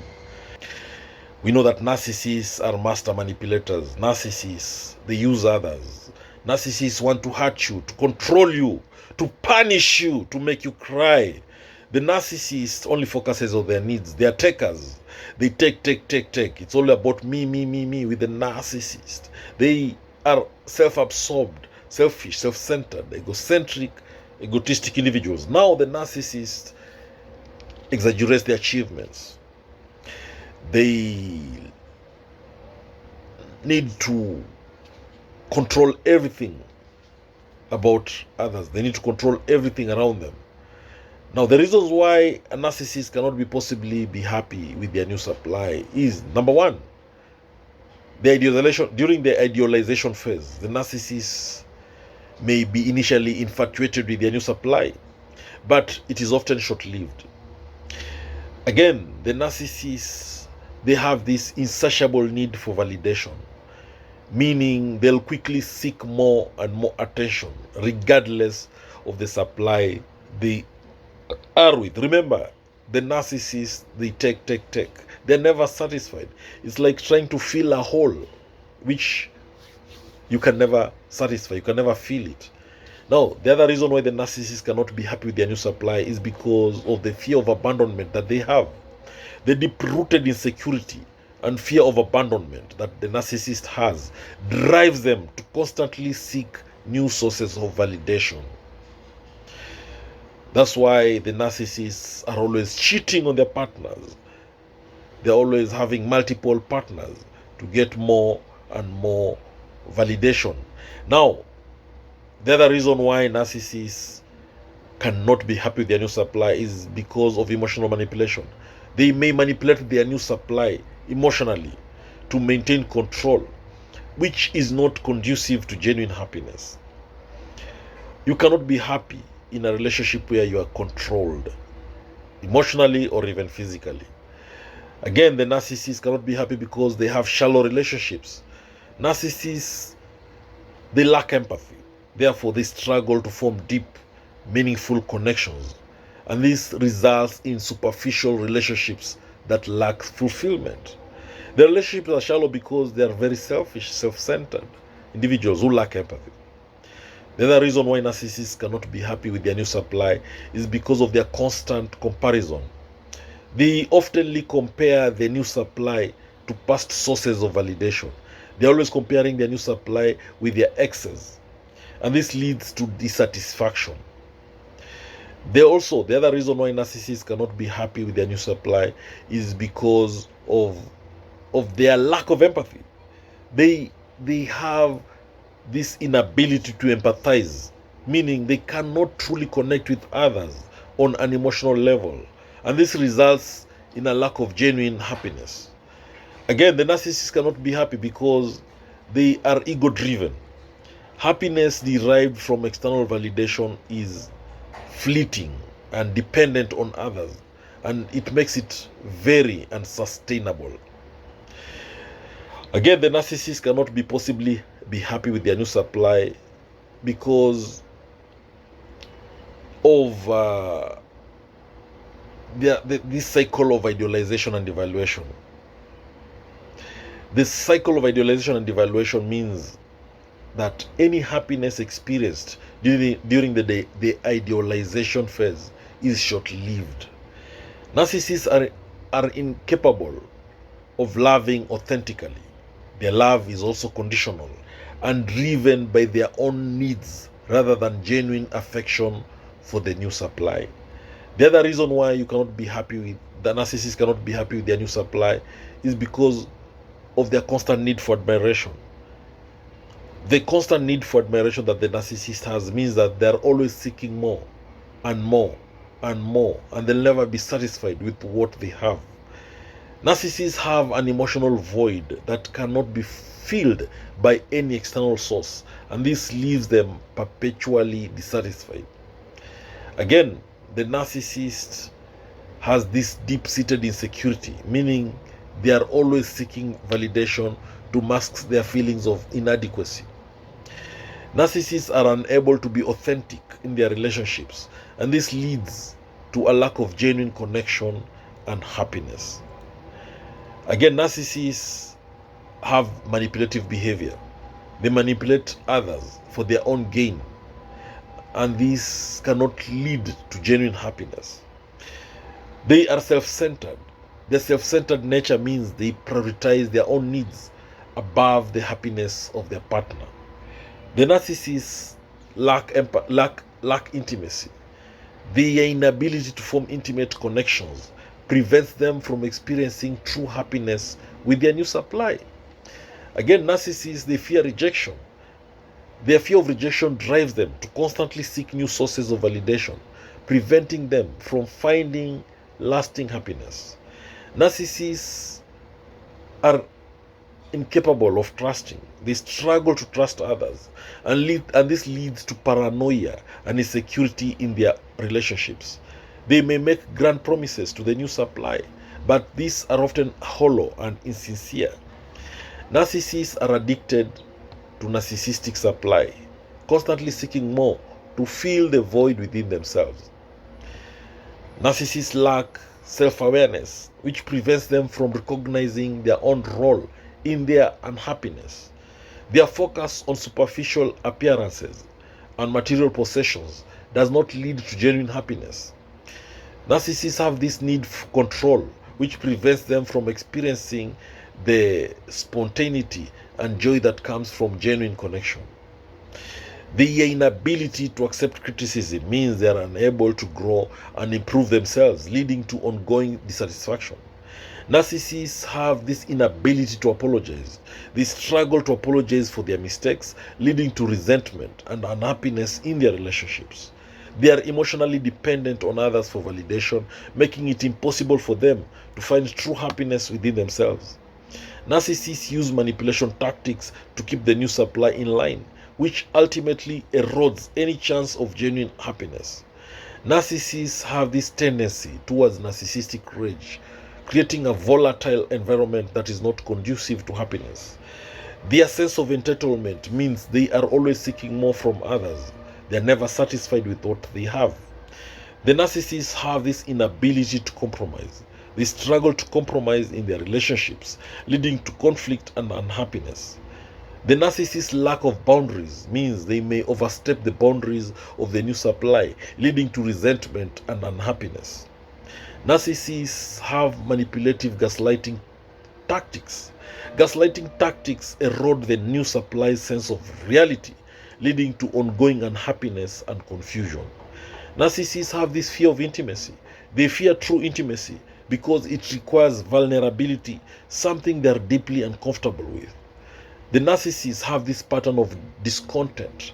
Their pattern of discontent means they are always seeking something new to fill the void within themselves. They have this inability to appreciate others. They struggle to appreciate the positive qualities of others, leading to ongoing dissatisfaction in their relationships. Narcissists have this chronic dissatisfaction, meaning they are never truly happy with any aspect of their lives, including their relationships. Narcissists' emotional instability also creates a chaotic environment that is not conducive to happiness. They lack genuine connection. Their inability to form genuine connection prevents them from experiencing true happiness in their relationships. Narcissists, they focus on external validation, meaning they are always seeking approval from others, never finding true happiness within themselves. They also have this inability to forgive. They struggle to forgive others for their mistakes, leading to ongoing resentment and unhappiness. Narcissists fear vulnerability because it requires them to confront their own insecurities and weaknesses. They cannot be happy with their new supply because of their perpetual dissatisfaction, meaning they are always seeking something new to make them happy, never finding lasting fulfillment. Again, the narcissists, they have this lack of self-reflection.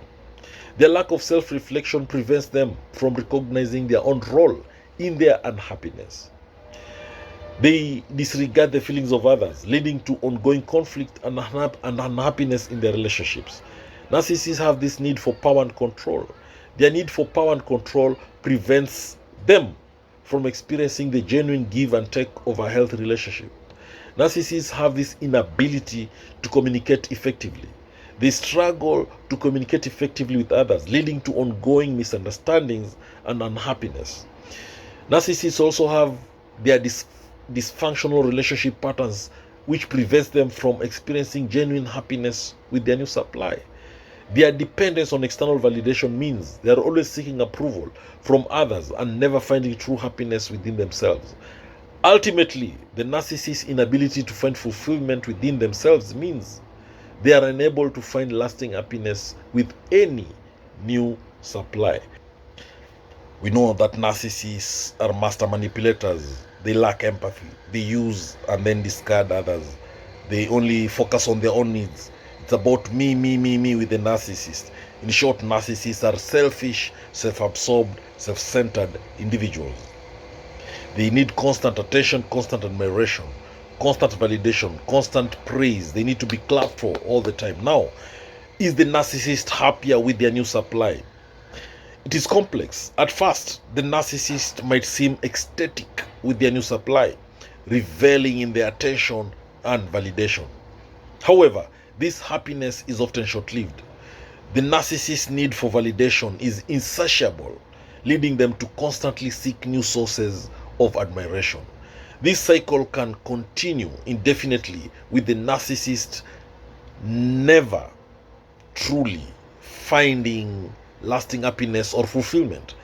Underneath the facade of confidence and satisfaction that the narcissist shows, there is often a deep-seated insecurity and emptiness that persists regardless of the current supply.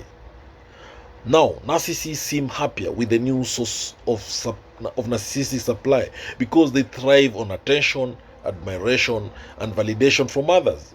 When the narcissist finds a new supply, they may initially appear happier because they feel a sense of excitement and validation from this fresh source.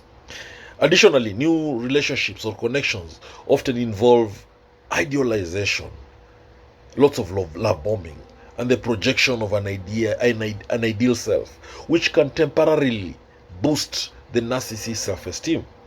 Narcissists tend to view relationships as transactional, seeking partners who can fulfill their emotional needs and boost their ego. Once they exhaust one source of narcissistic supply, they may discard or devalue that person and seek out a new one to fulfill their insatiable need for validation and admiration. However, it is very important to recognize that this happens, and when it happens, it's often superficial and short-lived. Narcissists may cycle through relationships quickly because their need for validation can never be fully satisfied.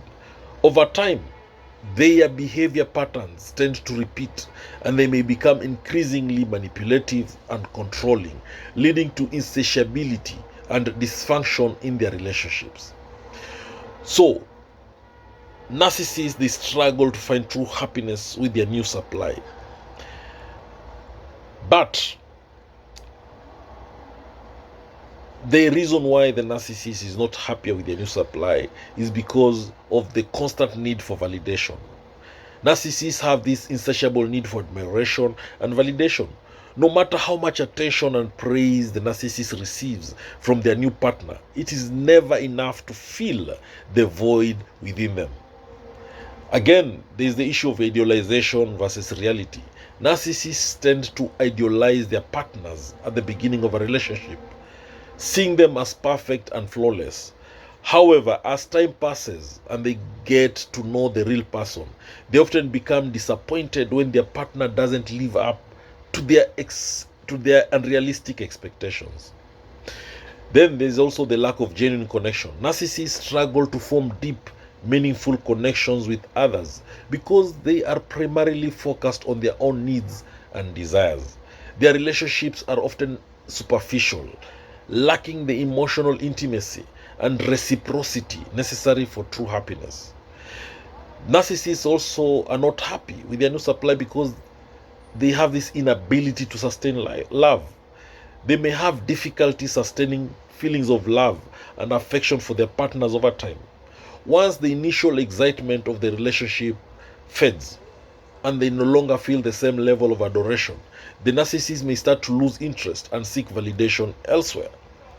Then there's also the fear of abandonment. Despite their grandiose exterior, narcissists often harbor deep-seated insecurities and fear abandonment. This fear can lead them to sabotage their own relationships or push away their partners as a defense mechanism. Then there's the cycle of idealization and evaluation. Narcissists tend to cycle through idealization and evaluation phases in their relationships. They may initially idolize their partner, only to later devalue and discard them once they no longer serve their needs or meet their expectations. Then there's the issue of unfulfilled emotional needs. Narcissists are driven by a fundamental sense of emptiness and insecurity that no amount of external validation can fill. As a result, they may constantly seek out new sources of validation and admiration in a futile attempt to escape their own internal turmoil. So, narcissists may appear to find temporary happiness with new partners, but it is often short-lived and ultimately unsatisfying due to their underlying psychological issues and inability to form genuine connections with others. It is very important to note that a narcissist may initially appear happier with a new supply. This happiness is oftenly superficial and temporary. Nonetheless, let me give you the few reasons why a narcissist might seem happier with their new supply. Because in this video we're trying to look at, is the narcissist happier with their new supply? So let's look at the reasons why a narcissist might appear happier with their new supply. Number one, it's because of novelty. The excitement of a new relationship can temporarily distract the narcissist from their inner turmoil. Then there's the idealization phase. During the initial stage of the relationship, the narcissist idealizes their new supply, seeing them as perfect and fulfilling all their needs. Then there's the validation. The new supply provides the narcissist with a fresh source of admiration and validation, boosting the narcissist's ego. Then there's the issue of attention. The attention and adoration that the narcissist receives from the new supply feeds the narcissist's craving for admiration. Then the narcissist may feel a sense of control and power over the new supply, which temporarily boosts their self-esteem. Then the excitement of a new relationship also allows the narcissist to temporarily escape from their own insecurities and problems. Then we know about love bombing. Narcissists, they use love bombing tactics in the beginning of a relationship to overwhelm and manipulate their new supply. The narcissist may project an image of happiness to others, even if it's not genuine. In short, there is that superficial happiness. Then the narcissist may be physically attracted to their new supply, leading to a temporary sense of happiness. Being in a new relationship may also enhance the narcissist's social status and reputation. The new supply provides the narcissist with the attention and admiration they crave for at the beginning of the relationship. The new supply may also mirror the narcissist's behavior and preferences, creating a false sense of connection. The narcissist may see their new supply as evidence of their own superiority and desirability. There's also the thrill of pursuing and winning over a new partner that can be exhilarating for the narcissist. The new supply may also flatter and praise the narcissist, fueling their ego. The narcissist may use the new supply as a temporary distraction from feelings of loneliness. The new supply may fit the narcissist's idealized image of a perfect partner, at least initially. Then the narcissist may avoid deep emotional intimacy with the new supply, which can prevent them from experiencing the pain and vulnerability that often accompanies genuine connections. Then the attention and affection from the new supply can temporarily validate the narcissist's sense of worth. Masking insecurities is another reason that can make the narcissist appear happier. Being in a new relationship allows the narcissist to temporarily mask their underlying insecurities and vulnerabilities. While these reasons may contribute to the narcissist's apparent happiness with their new supply, it is very important to recognize that their happiness, the narcissist's happiness, is oftenly superficial, and the cycle of idealization and evaluation will likely repeat itself in the future. Thank you for watching this video. Please subscribe to my YouTube channel if you've not done so. Thank you.